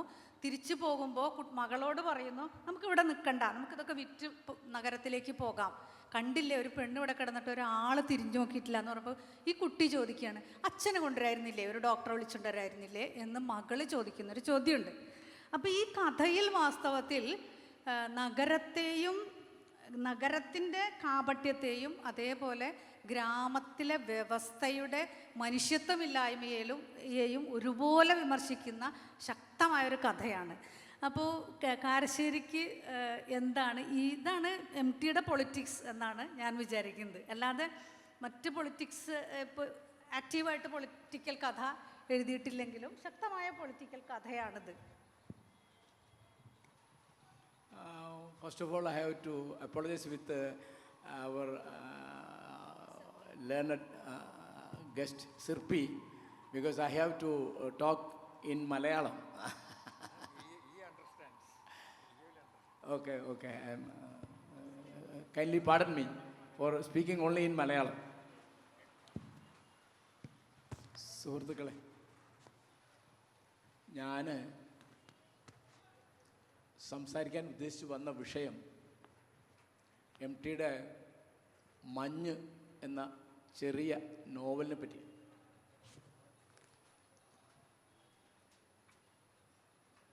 എനിക്ക് ഏറ്റവും ഇഷ്ടപ്പെട്ട MTയുടെ രചന, പ്രത്യേകിച്ച് ഫിക്ഷൻ, മഞ്ഞാണ്. 1964 ആ പുസ്തകം വന്നു. അതിന് വലിയ ശ്രദ്ധ കിട്ടിയിട്ടുണ്ട്. 60 കൊല്ലം കൊണ്ട് അതിൻ്റെ 50 പതിപ്പ് ഇറങ്ങി. വളരെ ചെറിയ 10-80 പേജുള്ളൊരു ചെറിയ നോവലാണ്. അത് അനവധി കാര്യങ്ങൾ കൊണ്ട് MTയുടെ ലോകത്ത് നിന്ന് അത് വളരെ വെട്ടിത്തിരിഞ്ഞ് വളരെ വ്യത്യാസമായിട്ട് നിൽക്കുക. ഒന്നാമത്തെ കാര്യം, സാധാരണഗതിയിൽ നമ്മൾ എല്ലാവരും പറയുന്ന, MT തന്നെയും പറയുന്ന അദ്ദേഹത്തിൻ്റെ നീളാനദിയോ കൂടല്ലൂരോ അവിടുത്തെ പഴയ നായർ തറവാടുകളോ ഗ്രാമീണ അന്തരീക്ഷമോ ഒന്നുമില്ല, വളരെ വ്യത്യാസമാണ്. അത് ഒരു നിലയ്ക്ക് പറഞ്ഞാൽ ഒരു MTത്വം ഇല്ലാത്ത ഒരു രചനയാണ് മഞ്ഞ്. അതിൻ്റെ പേര് വിശേഷമാണ്. അതിൻ്റെ പശ്ചാത്തലം വളരെ നൈനിത്താളാണ്. അതിലെ കഥാപാത്രങ്ങൾ, പ്രധാനമായിട്ട് കഥാപാത്രം എന്ന് പറഞ്ഞാൽ വളരെ കുറച്ച് കഥാപാത്രങ്ങളേ ഉള്ളൂ. വിമല എന്നൊരു നായിക, പിന്നെ വളരെ അപൂർവമായി മാത്രം പേര് പറഞ്ഞിട്ടുള്ള നായകൻ സുധീർ കുമാർ മിശ്ര. അയാളെ നേരിട്ട് വരുന്നേയില്ല. പിന്നെ അതിൽ അവളുടെ മാതിരി തന്നെ ഉള്ള ബുദ്ധു എന്നൊരു തോണിക്കാരൻ, പിന്നെ അവിടെ ധാരാളം സന്ദർശകരുടെ കൂട്ടത്തിൽ വരുന്ന ഒരു സർദാർജി. ഇത്രയും കഥാപാത്രങ്ങളേ ഉള്ളൂ. വളരെ ചെറിയൊരു സംഗതി. അപ്പം അത് എന്നെ ആകർഷിക്കാനുള്ള പ്രധാനപ്പെട്ട കാരണം അതിൻ്റെ വ്യത്യാസമാണ്. നമ്മൾ സാധാരണഗതിയിൽ വിചാരിക്കുന്ന മാതിരി അല്ല. അത് ഇങ്ങനെയാണോ, ഇത്ര ചുരുക്കിയിട്ടാണോ, ഇത്ര കുറച്ചാണോ എഴുതുക? അപ്പോൾ പൊതുവേ എം ടിയുടെ ജീവിതത്തിലും എഴുത്തിലും ഒക്കെ ഉള്ളൊരു വിശേഷം, മൗനത്തിൻ്റെ ശക്തി വളരെ അറിയുന്ന ഒരു എഴുത്തുകാരനാണ്. നിത്യജീവിതത്തിൽ അദ്ദേഹം വളരെ കുറച്ച് സംസാരിക്കും.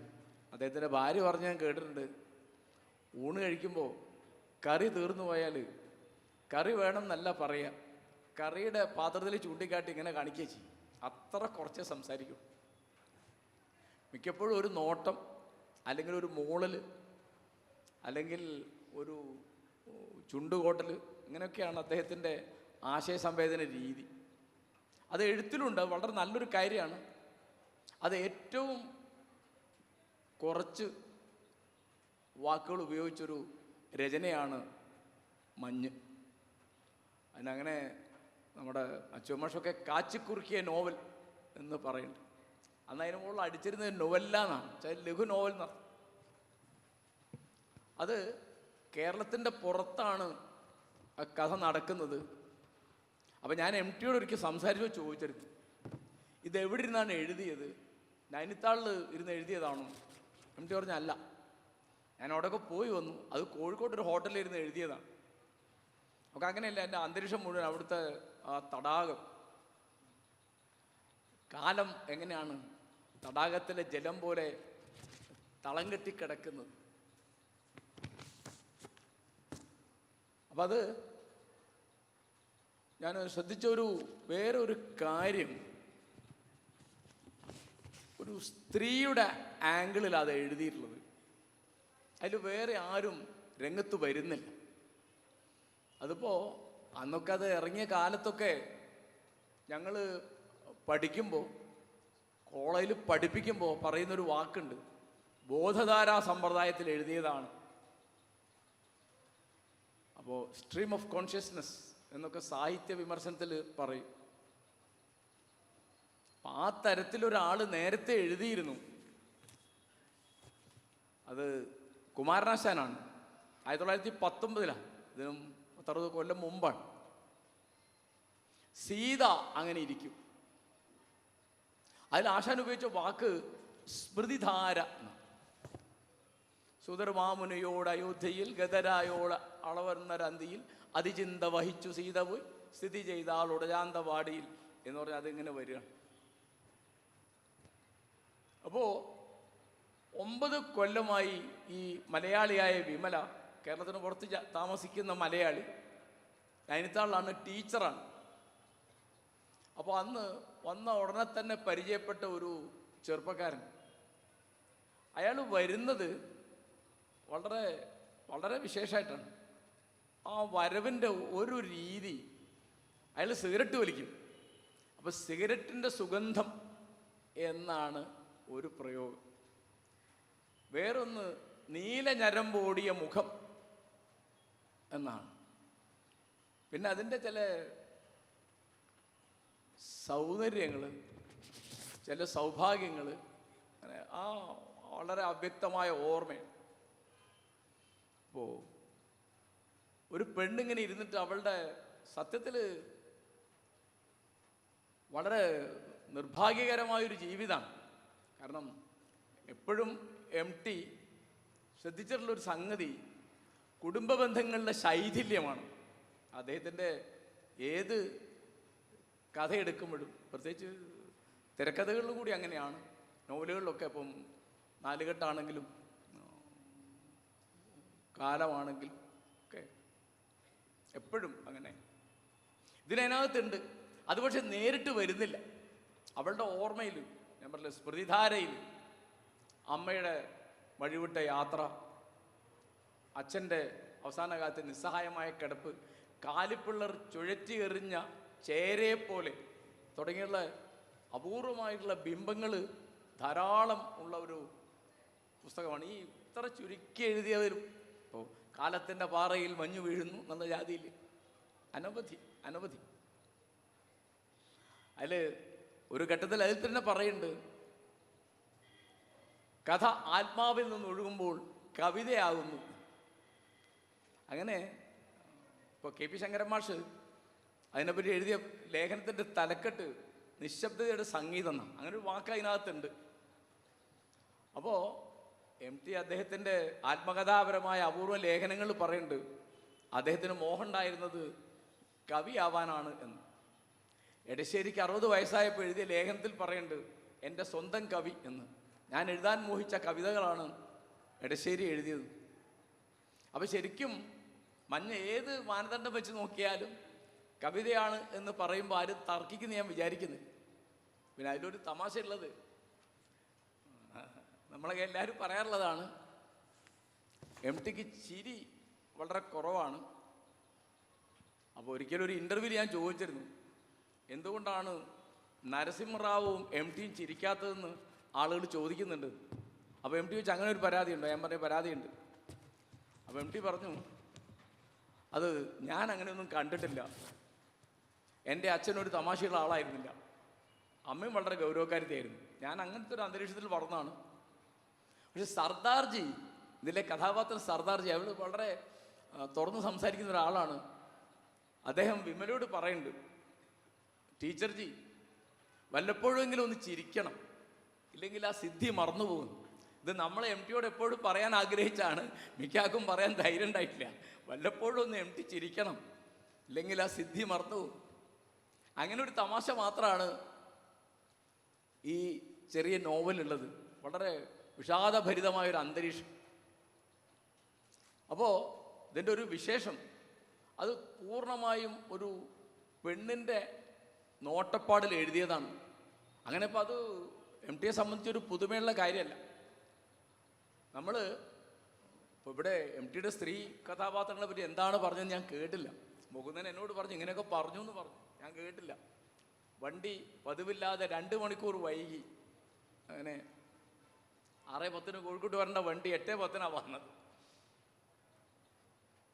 അപ്പോൾ ഈ സ്ത്രീ കഥാപാത്രങ്ങളെ ചിത്രീകരിക്കുക, അതിപ്പോൾ നമുക്ക് വളരെ പരിചയമുള്ളതാണ്. അവരുടെ നോട്ടപ്പാടിൽ തന്നെ കാര്യങ്ങൾ അവതരിപ്പിക്കാം, അത് നമുക്ക് അത്ര പുതുമയുള്ളതെന്ന് പറയാൻ വയ്യ. ഇന്ദുലേഖയുടെ ആംഗിള് പലപ്പോഴും 1889 ആ നോവൽ വരുന്നത്. എന്ന് വെച്ചാൽ ജവഹർലാൽ നെഹ്റു ജനിക്കുന്ന കൊല്ലം ഇന്ദുലേഖ വരുന്നു. അങ്ങനെയുണ്ട്.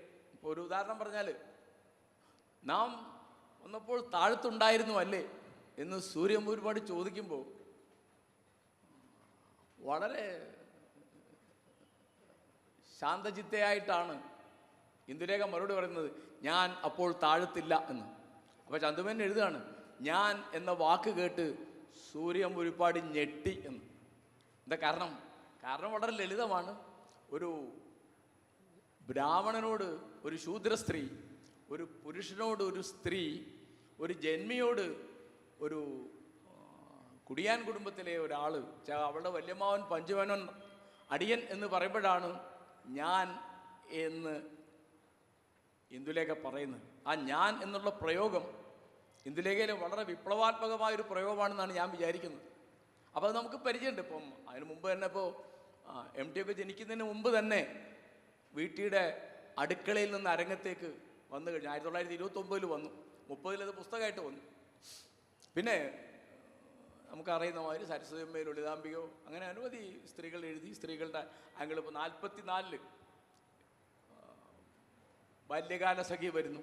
അതിലും സുഹറയുടെ ആംഗിളിലെ പല കാര്യങ്ങളുണ്ട്. പക്ഷെ ഞാൻ ശ്രദ്ധിച്ചൊരു കാര്യം, MT മലയാളികളുടെ സജീവ ശ്രദ്ധയിലേക്ക് വരുന്നത് വളർത്തുമൃഗങ്ങൾ എന്നുള്ള കഥയോട് കൂടിയാണ്. 1954 ആ കഥ വരുന്നത്. അപ്പോൾ അതിനാണ് അദ്ദേഹത്തിന് ലോക ചെറുകഥാ മത്സരത്തിൽ സമ്മാനം കിട്ടുന്നത്. ആ കഥ ഇന്ന് നമ്മൾ നോക്കുമ്പോൾ അതിൽ അമ്പരപ്പിക്കുന്ന ഒരു കാര്യമുള്ളത്, അത് മുഴുവൻ അതിലെ ആ നിർഭാഗ്യവതിയായ യുവതിയുടെ പേഴ്സ്പെക്റ്റീവിലാണ്, ആ ആംഗിളിലാണ്, ആ വീക്ഷണകോണിലാണ് എഴുതിയിട്ടുള്ളത്. ചാർലി ചാപ്ലിൻ്റെ പ്രസിദ്ധമായ ദ സർക്കസ് എന്നുള്ള നോവല് ചിലരെങ്കിലും ഓർമ്മിക്കുന്നുണ്ടാവും. കാരണം മനുഷ്യജീവിതം തന്നെ ഒരു സർക്കസാണ്, ഞാണിന്മേൽ കളിയാണ് എന്ന് നമ്മളെ കരഞ്ഞുകൊണ്ടും ചിരിപ്പിച്ചുകൊണ്ടും ഒരേ സമയത്ത് ഓർമ്മിപ്പിക്കുന്നൊരു വളരെ പ്രസിദ്ധമായൊരു സിനിമയാണ് ചാപ്ലിൻ്റെ ദ സർക്കസ്. ഈ വളർത്തുമൃഗങ്ങൾ എന്നുള്ള MTയുടെ കഥ, അതിലൊരു ട്രപ്പീസ് കളിക്കാരി ജാനമ്മയുടെ ദുർവിധിയാണ്. അപ്പോൾ അത് സിനിമയാക്കിയപ്പോൾ ഒരു കൗതുകം ഉണ്ടായത് MT അതിനു വേണ്ടി പാട്ട് എഴുതേണ്ടി വന്നു. അദ്ദേഹം പാട്ട് എഴുതി. കാരണം അന്ന് പാട്ട് എഴുതാമെന്ന് വെച്ച് യൂസഫ് അലി കേച്ചേരിക്ക് അന്ന് വരാൻ പറ്റാതെ വന്നപ്പോൾ തൽക്കാലം ഒരാളോട് പറഞ്ഞ് കെഞ്ചാനാവില്ല എന്ന് വെച്ചാൽ MT അങ്ങോട്ട് എഴുതി തീർന്നു. അപ്പം ജാനമ്മയുടെ സഹപ്രവർത്തകൻ ലക്ഷ്മി അവളോട് പറയുന്നുണ്ട്, ഇവിടെ ഒക്കെ മൃഗങ്ങളാണ്. അപ്പോൾ ഈ സർക്കസ് കൂടാരം എങ്ങനെയാണ് ഒരു സ്ത്രീയോട് പലതരത്തിലുള്ള അന്യായം കാണിക്കുന്നത്, അവളുടെ പ്രണയം തകർന്നു പോകുന്നത്, ചന്ദ്രൻ എന്നുള്ള കാമുകനെ നഷ്ടപ്പെടുന്നത്, മാനേജർ അവളോട് ബലാത്കാരം ചെയ്യുന്നത് ചന്ദ്രൻ സാക്ഷിയായി പോയതുകൊണ്ട് അവസാനം വീണ് കൈ എല്ല് പൊട്ടി ഇനി കളിക്കാൻ വയ്യില്ലെന്നായപ്പോൾ ഒരു 50 രൂപ കൊടുത്ത് അവളെ പിരിച്ചുവിടുന്നിടത്താണ് ആ ചെറുകഥ അവസാനിക്കുന്നത്. അപ്പം ഞാൻ പറയുന്നത്, സ്ത്രീയുടെ നോട്ടപ്പാടിൽ നിന്നുകൊണ്ട് ലോകം കാണുക, കഥ പറയുക എന്നുള്ളത് MTക്ക് തുടക്കത്തിലേ ഉണ്ട് എന്നുള്ളൊരു കാര്യമാണ്. അപ്പോൾ 54 ആ കഥ വരുന്നത്, മഞ്ഞ് വരുന്നത് 64. അപ്പോൾ മഞ്ഞിൽ ഉള്ളൊരു പ്രധാനപ്പെട്ട വിശേഷം, അതിൽ ഇപ്പോൾ എന്തുകൊണ്ടാണ് സർക്കസിൽ ആണുങ്ങൾക്ക് കിട്ടുന്നതിനേക്കാൾ വളരെ ചുരുങ്ങിയ കൂലി മാത്രം പെണ്ണുങ്ങൾക്ക് കിട്ടുന്നത്, എന്തുകൊണ്ടാണ് അവിടെ സ്ത്രീകൾ ലൈംഗികമായി ചൂഷണം ചെയ്യപ്പെടുന്നത് തുടങ്ങിയുള്ള കാര്യങ്ങളിലുള്ള പ്രതിഷേധം മുഴുവൻ ആ ചെറുകഥയിൽ തുടക്കത്തിൽ തന്നെ ഉണ്ട്. പക്ഷെ മഞ്ഞിൽ പ്രതിഷേധത്തിൻ്റെ യാതൊരു ലാഞ്ചനയും ഇല്ല. അപ്പം MTയെ പറ്റിയുള്ള രാഷ്ട്രീയക്കാരുടെ ഒരു വിമർശനം, അദ്ദേഹം വ്യക്തിയുടെ കഥകളാണ് എഴുതുന്നതെന്ന്. അത് ശരിയാണെന്ന് എനിക്ക് തോന്നുന്നില്ല. കാരണം MT 9ാം ക്ലാസ് പഠിക്കുമ്പോൾ അത് എന്നോട് വ്യക്തിപരമായി പറഞ്ഞൊരു കാര്യമാണ്, മൂലധനം വായിച്ചിട്ടുണ്ട്. അന്ന് അതിൻ്റെ പരിഭാഷ ഒന്നും വന്നിട്ടില്ല എന്ന് ദയവായി ഓർക്ക്. കമ്മ്യൂണിസത്തോട് അദ്ദേഹത്തിന് അനുഭാവം ഉണ്ടായിരുന്നു.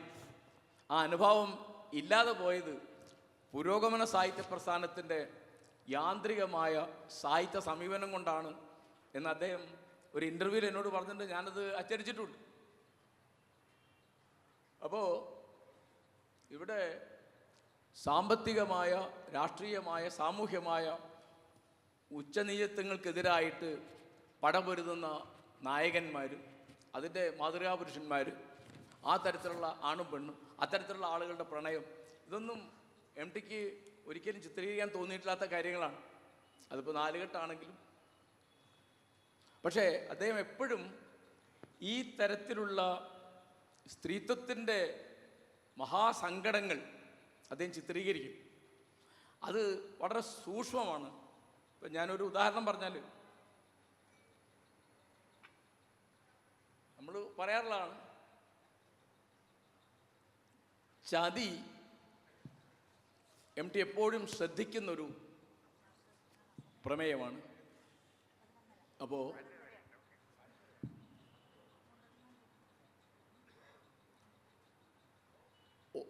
ഓപ്പോള് എന്നുള്ള കഥയിൽ തന്നെ അച്ഛൻ്റെ കൂടെ വന്ന പെൺകുട്ടി അദ്ദേഹം പറഞ്ഞു കേട്ട മാതിരി ഏതോ സുഹൃത്തിൻ്റെ മകളല്ല, സ്വന്തം മകളാണ് എന്ന തരത്തിലൊരു ഭൂകമ്പം ആ വീട്ടിലുണ്ടാവുന്നത്. തീരെ കുട്ടിയാണ് MT എന്ന്. അതിൻ്റെ തുടർച്ചയായിട്ടാണ് പിന്നെ കടകണ്ണാവ ഒരു യാത്രക്കുറിപ്പൊക്കെ വരുന്നത്. അപ്പോൾ എങ്ങനെയാണ് ഈ ചതി വരുന്നത് എന്നിപ്പോൾ അദ്ദേഹത്തിൻ്റെ സിനിമകളിലൊക്കെ ഉണ്ട്. ഇപ്പം എല്ലാവർക്കും അറിയുന്ന മാതിരി ചതിയൻ ചന്തുവിനെ അദ്ദേഹം വേറെ മട്ടിൽ ആലോചിക്കും. എങ്ങനെയാണ് മഹാഭാരതത്തിൽ ഭീമൻ എല്ലാം കഴിഞ്ഞിട്ട് തഴയപ്പെടുന്നത് എന്ന് 2-ാം ഊഴത്തിൽ ചിത്രീകരിക്കും. ചിന്താവിഷ്ടയായ സീത തൻ്റെ സങ്കടം മാത്രമല്ല, ഭർത്താവ് കാണിച്ച അന്യായങ്ങളൊക്കെ കൃത്യമായി അടയാളപ്പെടുത്തുന്നുണ്ട്. അതിലേ പദമൂന്നിയല്ലി ചതി ചെയ്തു നിർവൻ ഓർക്ക വയ്യതാൻ എന്ന് ചതി എന്നുള്ള വാക്ക് തന്നെ സീത ഉപയോഗിക്കും. പിന്നെ അദ്ദേഹം എങ്ങനെയാണ് ബാലിയെ കൊന്നത്, എങ്ങനെയാണ് ശൂദ്രമുനി എന്തിനാണ് കൊന്നത് തുടങ്ങിയുള്ള കാര്യങ്ങളൊക്കെ സീത വിചാരണയും ഭർത്താവിൻ്റെ സദ്ഗുണങ്ങളൊക്കെ പറയും. അതിവിസ്തൃതകാല ദേശജ സ്ഥിതിയാൽ നീതി വിഭിന്നമാകിലും ക്ഷിതിനാഥ പരാർത്ഥ ജീവികൾക്കെതിരില്ലാത്ത നിദർശനം ഭവാൻ എന്ന് പറയും. പിന്നെ വെറുപ്പ് മാത്രമല്ല, സ്നേഹമുണ്ട്. പ്രിയരാഘവ വന്ദനം ഭവാൻ ഉയരുന്നു ഭുജശാഖ വിട്ടു ഞാൻ എന്ന് ഇഷ്ടമൊക്കെ കാണിക്കും.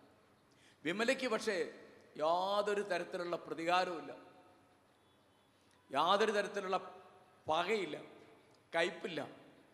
ബുദ്ധുവിന് സായിപ്പാണ് അവൻ്റെ അപ്പൻ. അപ്പോൾ കണ്ടിട്ടില്ല, ഒരു ഫോട്ടോ മാത്രമേ ഉള്ളൂ. അവൻ എന്തേ മോഹമുള്ളൂ? ഒന്ന് കണ്ടാൽ മതി. വിമലയ്ക്കും അത്രയേ ഉള്ളൂ, ഒന്ന് കണ്ടാൽ മതി. 9 കൊല്ലമായി അവൾ കാത്തിരിക്കും. അപ്പോൾ ഈ തരത്തിലുള്ള പുരുഷന്മാരുടെ ചതികൾ ഒരു വളരെ പ്രധാനപ്പെട്ട വാക്യത്തിൽ MT സംക്ഷേപിച്ചിരുന്നു. അത് കാലത്തിലാണ്. സേതുവിന് സുമിത്രയോടാണ് ആദ്യം താല്പര്യം തോന്നുന്നത്. പിന്നെ വേറെയും പലരും ഓർക്കുന്നുണ്ട്, അതിൻ്റെ വിശദാംശങ്ങളിലേക്ക് ഞാൻ പോകുന്നില്ല. അങ്ങനെ മാറി മാറി അയാളുടെ കൗതുകങ്ങൾ പോവാണ്. അതൊരു ഘട്ടത്തിൽ സുമിത്ര പറയുന്നുണ്ട്, സേതുവിന് എന്നും ഒരാളോട് ഇഷ്ടമുണ്ടായിരുന്നുള്ളൂ, സേതുവിനോട് മാത്രം. ഈ വാക്യം നമ്മൾ ഉപയോഗിച്ചത് MTയെ പരിഹസിക്കാനോ പുച്ഛിക്കാനോ ആണ്. കാരണം സേതു MT വാസുദേവൻ നായരാണ് എന്ന് എത്രയോ ആളുകൾ രഹസ്യത്തിലും പരസ്യത്തിലും പറഞ്ഞ് ഞാൻ കേട്ടിട്ടുണ്ട്. എൻ്റെ കണക്കിന് ആ വാക്യം ആണധികാരത്തിനെതിരായിട്ടുള്ളൊരു ശരിയായ ചാട്ടമാറടിയാണ്. കാരണം പുരുഷൻ്റെ പ്രണയം എന്ന് പറയുന്നത് അതിനകത്ത് ഒളിഞ്ഞിരിക്കുന്ന ചതി ആലോചിച്ചാൽ മനസ്സിലാവും അവർക്ക് അവരോട് മാത്രമേ ഇഷ്ടമുള്ളൂ. അപ്പോൾ മറ്റിപ്പം മിക്ക കഥകളിലും ആണുങ്ങൾ ഈ തരത്തിൽ അവനവൻ്റെ ശാരീരികമായ ഭോഗങ്ങളും സുഖങ്ങളും സൗകര്യങ്ങളും അനുഭവിച്ചു പോവുക, അതിൻ്റെ അപ്പുറത്തേക്കില്ല. അപ്പോൾ അതിലിപ്പോൾ വലിയ ഉദാഹരണം വിമലയുടെ അമ്മ നടത്തുന്ന വഴിവിട്ട യാത്രകൾ, അതിലെ ഗോമസ് എന്നുള്ള കഥാപാത്രം, അനവധി. അതിൽ ഏറ്റവും അന്തസ്സുള്ള ഒരാളായിട്ട് MTയുടെ കഥകളിൽ വരുന്നത് ഒന്ന് അദ്ദേഹത്തിൻ്റെ അമ്മയാണ്. അതിനെപ്പറ്റി മൂന്നൻ പറഞ്ഞു. അപ്പം എനിക്കൊരു ക്ലെയിം ഉള്ളത്, ഞാൻ അതിനെപ്പറ്റി പണ്ട് മാതൃഭൂമി വാരുന്നതിൽ ഒരു ലേഖനം എഴുതിയിട്ടുണ്ട്, തായ്വേരിൻ്റെ ബലം എന്ന് പറഞ്ഞിട്ട്. ഇപ്പം കർക്കടകം എന്നുള്ള കഥയിലുള്ള അമ്മയെ ആലോചിച്ച് നോക്കുക. അല്ലെ അദ്ദേഹത്തെ മിക്ക കഥകളിലും അമ്മ വരുന്നു. അല്ലെ കുട്ടിയെടുത്തി ആലോചിക്കുക. കുട്ടിയെടുത്തേക്ക് എന്തൊരു തൻ്റെടാണ്, എന്തൊരു ബലമാണ്, എന്തൊരു ആത്മവിശ്വാസമാണ്. ഒന്നിനെയും അവർക്ക് പേടിയില്ല. ഒരു ജീവിതത്തിൽ ഒന്നിനും പേടിയില്ല, മരണത്തെയും പേടിയില്ല. അവസാനം അവർ തൂങ്ങി മരിച്ചു. പക്ഷെ കുട്ടിയെടുത്തിയെ ചിത്രീകരിക്കുന്നത് കുട്ടിയെടുത്തിയുടെ കണ്ണിലൂടെയല്ല, വാസുവിൻ്റെ കണ്ണിലൂടെയാണ്. 5-8 വയസ്സുള്ള ചെറിയ പയ്യനാണ് വാസു. അപ്പോൾ മഞ്ഞിൽ ഇപ്പോൾ വിമലയെ ഇന്ന് വിചാരണ ചെയ്യുമ്പോൾ ഒരാൾക്ക് ചോദിക്കാം, ഇപ്പോൾ ഇന്നത്തെ ഒരു ഫെമിനിസ്റ്റ് ആംഗിളിൽ ചോദിക്കാം, ഇത്രയധികം വിധേയത്വം, ഇത്രയധികം അനുസരണ, ഇത്രയധികം പാവത്തരം ഒരു പെണ്ണിന് പാടുണ്ടോ? അങ്ങനെ ചതിയോട് പലതരത്തിൽ പ്രതികരിക്കുന്ന പെണ്ണുങ്ങളെ MT ചിത്രീകരിച്ചിട്ടുണ്ട്. പക്ഷേ വിമല ഒരു നിതാന്തമായ കാത്തിരിപ്പിൻ്റെ പ്രതീകമാണ്. എൻ്റെ കണക്കിന് വാസ്തവമായ പ്രണയകഥകൾ വളരെ കുറച്ച് MT എഴുതിയിട്ടുള്ളൂ. അതിലൊന്ന് ഞാൻ ഓർക്കാൻ ഇഷ്ടപ്പെടുന്ന ഒരു കഥ വാനപ്രസ്ഥാണ്. അതൊരു പുരുഷൻ്റെ ആംഗിളിലാണ്. കരുണാകരൻ മാഷ്ട നോട്ടപ്പാടിലാണ് കഥ എഴുതിയിട്ടുള്ളത്. അതിനേക്കാളൊക്കെ വളരെ ശക്തമാണ്. ഒരുപക്ഷെ അദ്ദേഹത്തിൻ്റെ മുഴുവൻ തിരക്കഥകൾ എണ്ണി പറയാൻ എനിക്ക് അറിഞ്ഞുകൂടാ. 60ഓളം തിരക്കഥയുണ്ട് MT എഴുതിയത്. അദ്ദേഹത്തിൻ്റെ കഥകളിൽ ഏറ്റവും പ്രണയത്തിൻ്റെ ശക്തി, അതിൻ്റെ ആഴം, അതിൻ്റെ കവിത ചിത്രീകരിച്ചത് മഞ്ഞിലാണ്. അത് ഇന്നിപ്പോൾ ഈ തരത്തിൽ ഒരു ഒന്നിനും വേണ്ടിയല്ലാതെ ഇപ്പോൾ വിമല ഒരു കല്യാണം, ഒരു കുടുംബം, ആ തരത്തിലുള്ള സുഖങ്ങൾ, ആ തരത്തിലുള്ള സൗകര്യങ്ങൾ സ്വപ്നം കണ്ടിരുന്നു. ഈ നോവൽ ഒരു തെളിവുമില്ല. അയാളെ കണ്ടു ഇഷ്ടമായി. ഇപ്പം അതിൽ ഒരു സ്ഥലത്ത് ഒരു ഇമേജ് ഉണ്ട്.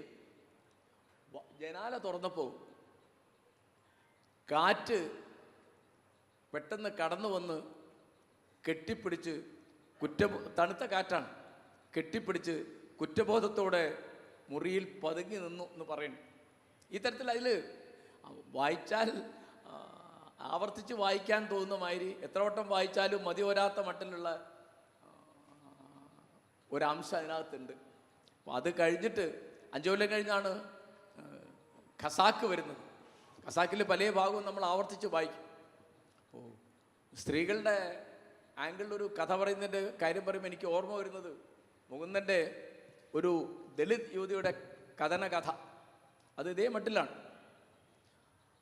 അത് 96-ലാണെന്നാണ് എൻ്റെ ഓർമ്മ. അപ്പോൾ അതിനകത്ത് പലതരത്തിലുള്ള പ്രതിരോധങ്ങളും പ്രതിഷേധങ്ങളും പ്രതികരണങ്ങളും ഒക്കെ ഉണ്ട്. ഇതൊന്നും ഇല്ലാതെയാണ് MT ഈ മഞ്ഞ് എഴുതിയിട്ടുള്ളത്. അതിന് പല വ്യാഖ്യാനമാവാം. ഇപ്പോൾ ഒരു ഫെമിനിസ്റ്റ് ആംഗിളിൽ അതിനെ വിമർശിക്കുന്നതിന് കുറ്റമുണ്ടെന്ന് ഞാൻ പറയുന്നില്ല. പക്ഷേ എന്നെ സംബന്ധിച്ച് അങ്ങനെ ഒരു കുറ്റപ്പെടുത്താനോ കുത്തിപ്പറയാനോ ഒന്നും ഇല്ല എന്നാണ് എനിക്ക് തോന്നുന്നത്. അതൊരു സ്വപ്നം പോലെ.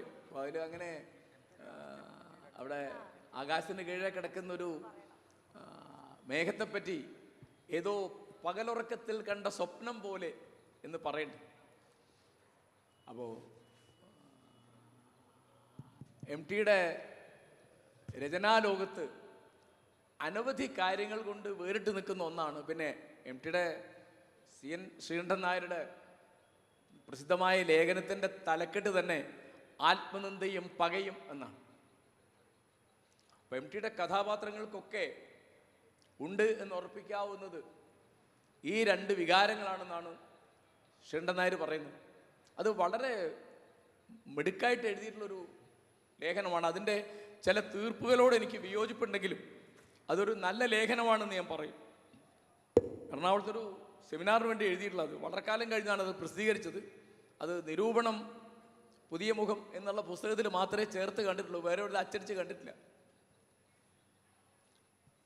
പക്ഷേ MTയുടെ ലോകത്ത് ഈ സ്ത്രീകൾക്ക് ഇങ്ങനെ ആത്മനിന്ദയില്ല, പകയില്ല. അതിൻ്റെ കൂടി ഒരു ചിത്രമാണ് വിമല. ആ വാക്കാലോചിച്ച് നോക്കൂ, വിമല എന്നാണ്. യാതൊരു കളങ്കമില്ലാത്തൊരു ആൾ. അവളുടെ വീട് ശരിക്കും നരകമാണ്. അതായത് അച്ഛൻ മരിച്ചു, അച്ഛൻ അസുഖമായിട്ട് കിടക്കുമ്പോൾ അങ്ങനെ മരിച്ചു പോവാൻ അച്ഛന് ഭാഗ്യമുണ്ടാവട്ടെ എന്ന് പ്രാർത്ഥിക്കുന്നുണ്ട് വിമല.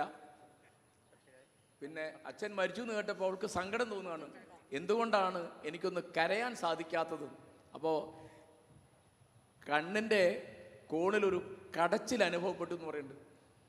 ചെന്നിട്ട് അന്ന് തന്നെ അവൾ തിരിച്ചു പോരുന്നത് നൈനിതാളിലേക്കാണ്. അങ്ങനെ അവിടെ ശിഥിലമായ കുടുംബം, അതിൽ അനിയൻ, അനിയത്തി, അമ്മ, അച്ഛൻ, ആ കിടപ്പൊക്കെ, അതിലെ അലങ്കാരങ്ങളൊക്കെ ഇവിടെ വിസ്തരിച്ച് പറയാൻ ഞാനത് കുറിച്ചെടുത്ത് കൊണ്ടുവന്നു, വായിക്കാൻ നേരമില്ല. കർശരി മാഷെ, അതിമനോഹരമാണ്. നമ്മുടെ ടൈം കഴിയാറായിട്ടുണ്ട്. ഞാൻ ഒരു വാചകം കൂടി പറഞ്ഞു. തീവണ്ടി ആഫീസിൽ ഇരുന്നതിൻ്റെ പാപം കൂടി ഞാൻ പേർന്നെന്നർത്ഥം. അതുകൊണ്ട് നമ്മൾ വേറെ ഒരു കാഴ്ചപ്പാടിലൂടെ കൂടി മഞ്ഞ് വായിക്കുമ്പോൾ MTയെ വേറൊരു തരത്തിൽ നമുക്ക് കണ്ടെത്താൻ സാധിക്കും എന്ന് ഈ സഭയെ ഓർമ്മിപ്പിച്ചുകൊണ്ട് ബഷീറിൻ്റെ ഒരു വാക്യം കൂടി ഓർത്തുകൊണ്ട്, സമയമില്ല, അള്ളാഹുവിൻ്റെ ഖജനാവിൽ മാത്രമേ അനന്തമായ സമയമുള്ളൂ എന്ന് ബഷീർ പറയും. നന്ദി, നമസ്കാരം. കാരശ്ശേരി മാഷ് വൈകി വന്നതുകൊണ്ടാണ് ഒറ്റ സ്ട്രെച്ചിൽ സംസാരിക്കേണ്ടി വന്നത്, ഇൻറ്ററപ്റ്റ് ചെയ്യാതെ. നമ്മൾ ഇപ്പം ഒരുവിധമൊക്കെ MTനെ നമ്മൾ സമഗ്രമായി എന്നൊന്നും പറയാൻ പറ്റില്ല, വിഷയങ്ങൾ പലതും സ്പർശിച്ചു. സ്ത്രീകളെ, പൊളിറ്റിക്സും എൻ്റേതായ രീതിയിൽ MTയുടെ പൊളിറ്റിക്സ് ഞാൻ അവതരിപ്പിക്കുകയുണ്ടായി.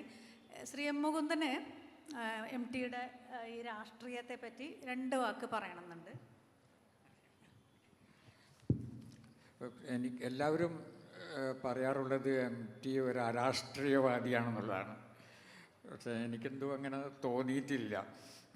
പിന്നെ അത് നമ്മുടെ ഒരു കാഴ്ചപ്പാടിൻ്റെ പ്രശ്നമാണ്. നമ്മളെ സംബന്ധിച്ചിടത്തോളം എഴുത്തുകാരൻ്റെ രാഷ്ട്രീയം എന്നുള്ളത് ഏതെങ്കിലും ഒരു പാർട്ടിയുടെ കൂടെ നിൽക്കുക എന്നുള്ളതാണ്. ഇത് കക്ഷി രാഷ്ട്രീയമാണ്. ഇപ്പോൾ എഴുത്തുകാരൻ്റെ രാഷ്ട്രീയം അല്ലെങ്കിൽ യഥാർത്ഥ രാഷ്ട്രീയം അതല്ല, ഒരു കക്ഷിയുടെ കൂടെ നിൽക്കുക എന്നുള്ളതല്ല. അപ്പം അങ്ങനെയാണെങ്കിൽ MTക്ക് കൃത്യമായിട്ട് രാഷ്ട്രീയ ബോധമുണ്ട്, അങ്ങനെ ഒരു കാഴ്ചപ്പാടുണ്ട്. അപ്പം അതിന് നമുക്ക് ഉദാഹരണമായിട്ട് കാണാവുന്നത് അദ്ദേഹത്തിൻ്റെ നിർമാല്യം എന്ന സിനിമയിലെ അവസാന രംഗമാണ്. അതിൻ്റെ വെളിച്ചപ്പാട്, ഭഗവതിയുടെ മുഖത്ത് തുപ്പുന്ന ആ ഒരു സീൻ. അതിൽ രാഷ്ട്രീയമില്ലെന്ന് നമുക്ക് പറയാൻ കഴിയുമോ? പ്രത്യേകിച്ച് MT ഒരു ദൈവവിശ്വാസിയായിരുന്നു. എല്ലായിടത്തും MT അത് പറയുന്നുണ്ട്.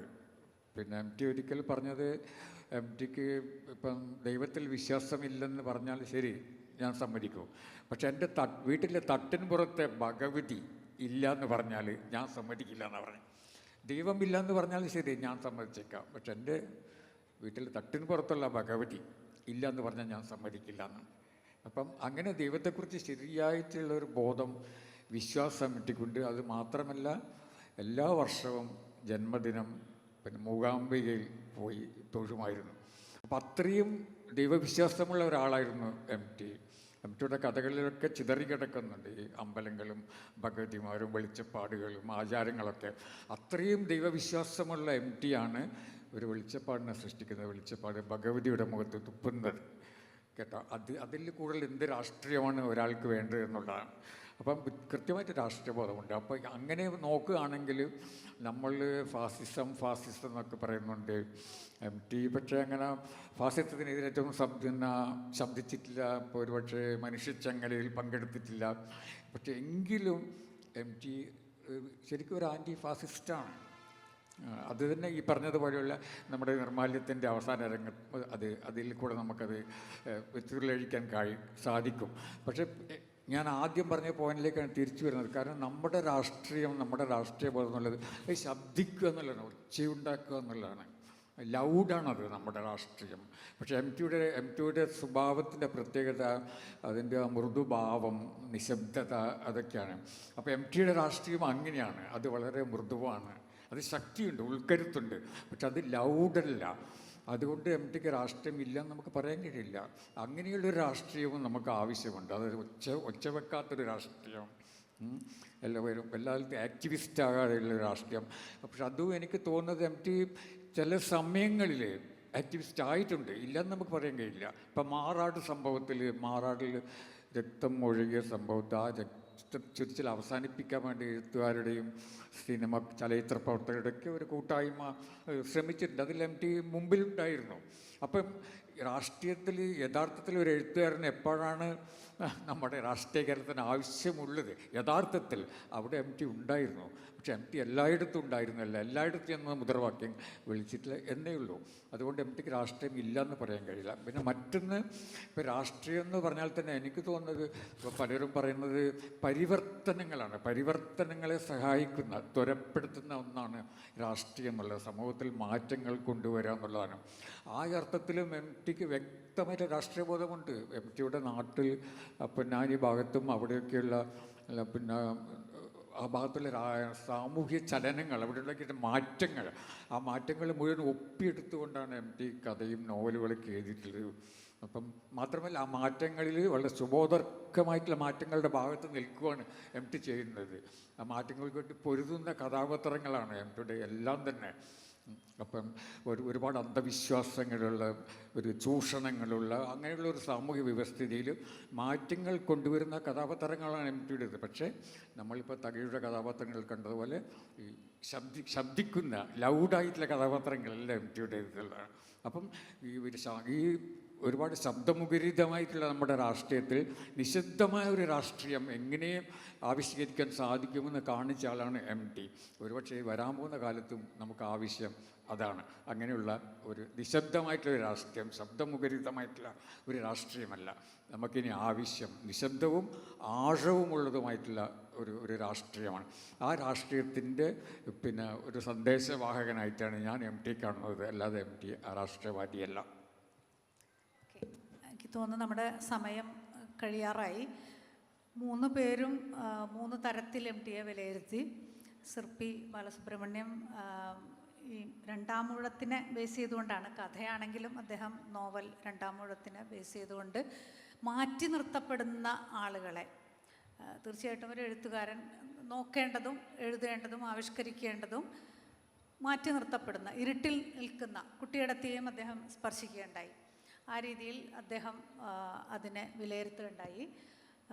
ശ്രീ M. മുകുന്ദൻ MTയുടെ കഥകളിലെ സ്ത്രീകളെ, വളരെ ആത്മശക്തിയുള്ള സ്ത്രീകൾ, അതേപോലെ തന്നെ രാഷ്ട്രീയം, MTയുടെ രാഷ്ട്രീയം, വാസ്തവത്തിൽ MTക്ക് കൃത്യമായ പൊളിറ്റിക്സ് ഉണ്ട് എന്ന് തന്നെ ഞാനും വിചാരിക്കുന്നു. അത് ശ്രീ M. മുകുന്ദൻ പറഞ്ഞ പോലെ അത്തരത്തിലുള്ളൊരു രാഷ്ട്രീയമല്ല, ഒരുപക്ഷെ നമ്മൾ തമസ്കരിച്ച രാഷ്ട്രീയത്തിൻ്റെ ഒരു സാമൂഹ്യ വ്യവസ്ഥയുടെ ജീർണത, അത് തന്നെയാണ് അദ്ദേഹത്തിൻ്റെ കഥകളിലൂടെ ആവിഷ്കരിച്ച്. അതേപോലെ തന്നെ നഗരത്തിൻ്റെ കാപട്യം പറയുമ്പോൾ ആ ഒരു രാഷ്ട്രീയം കൂടി അവിടെ വരുന്നുണ്ട്. രണ്ടിടത്തും നമ്മൾ എങ്ങനെയാണ് ഇന്ത്യൻ രാഷ്ട്രീയത്തിൻ്റെ ആ ഒരു സാമൂഹ്യ പുനരുത്ഥാന ആ ഒരു എലമെൻറ്റ് നമ്മൾ തമസ്കരിച്ചത്, അതുകൊണ്ടുള്ള ഒരു ജീർണത തന്നെയാണ് വാസ്തവത്തിൽ കാണുക. അതാണ് MT വാസ്തവത്തിൽ അഡ്രസ്സ് ചെയ്തത് എന്നാണ് ഞാൻ വിചാരിക്കുന്നത്. തീർച്ചയായിട്ടും കാരശ്ശേരി മാഷ് വൈകി വന്നാണെങ്കിലും സ്ത്രീകളെപ്പറ്റിയും മഞ്ഞ് എന്ന കൃതിയെ കൃത്യമായിട്ട് വിലയിരുത്തിക്കൊണ്ട് അതിൻ്റെ സൗന്ദര്യാത്മകമായിട്ടുള്ള വശങ്ങൾ, പ്രണയം എന്താണ് എന്ന് കൃത്യമായിട്ട് വിലയിരുത്തുകയുണ്ടായി. ഏതായാലും സാർത്ഥകമായിട്ടുള്ള ഒരു ഡിസ്കഷനായിരുന്നു എന്ന് ഞാൻ വിചാരിക്കുന്നു. എല്ലാവർക്കും നന്ദി. സിർപ്പി ബാലസുബ്രഹ്മണ്യം, പ്രിയപ്പെട്ട M. മുകുന്ദൻ, കാരശ്ശേരി മാഷ്, സന്തോഷം. മലയാളത്തിൻ്റെ മഹാനായ കഥാകാരനുള്ള ഉചിതമായ സ്മരണാഞ്ജലിയായി സാർവദേശീയ സാഹിത്യോത്സവത്തിലെ ആദ്യ സെഷനായ MT കഥാകാലം കാഴ്ച ഇവിടെ പൂർണ്ണമാവുന്നു. ഈ പാനൽ ചർച്ചയിൽ പങ്കെടുത്ത പ്രശസ്ത എഴുത്തുകാരായ ഖദീജ മുംതാസ്, സിർപ്പി ബാലസുബ്രഹ്മണ്യം, M. മുകുന്ദൻ, MN കാരശ്ശേരി എന്നിവർക്ക് ILFKയുടെ നന്ദി അറിയിക്കുന്നു.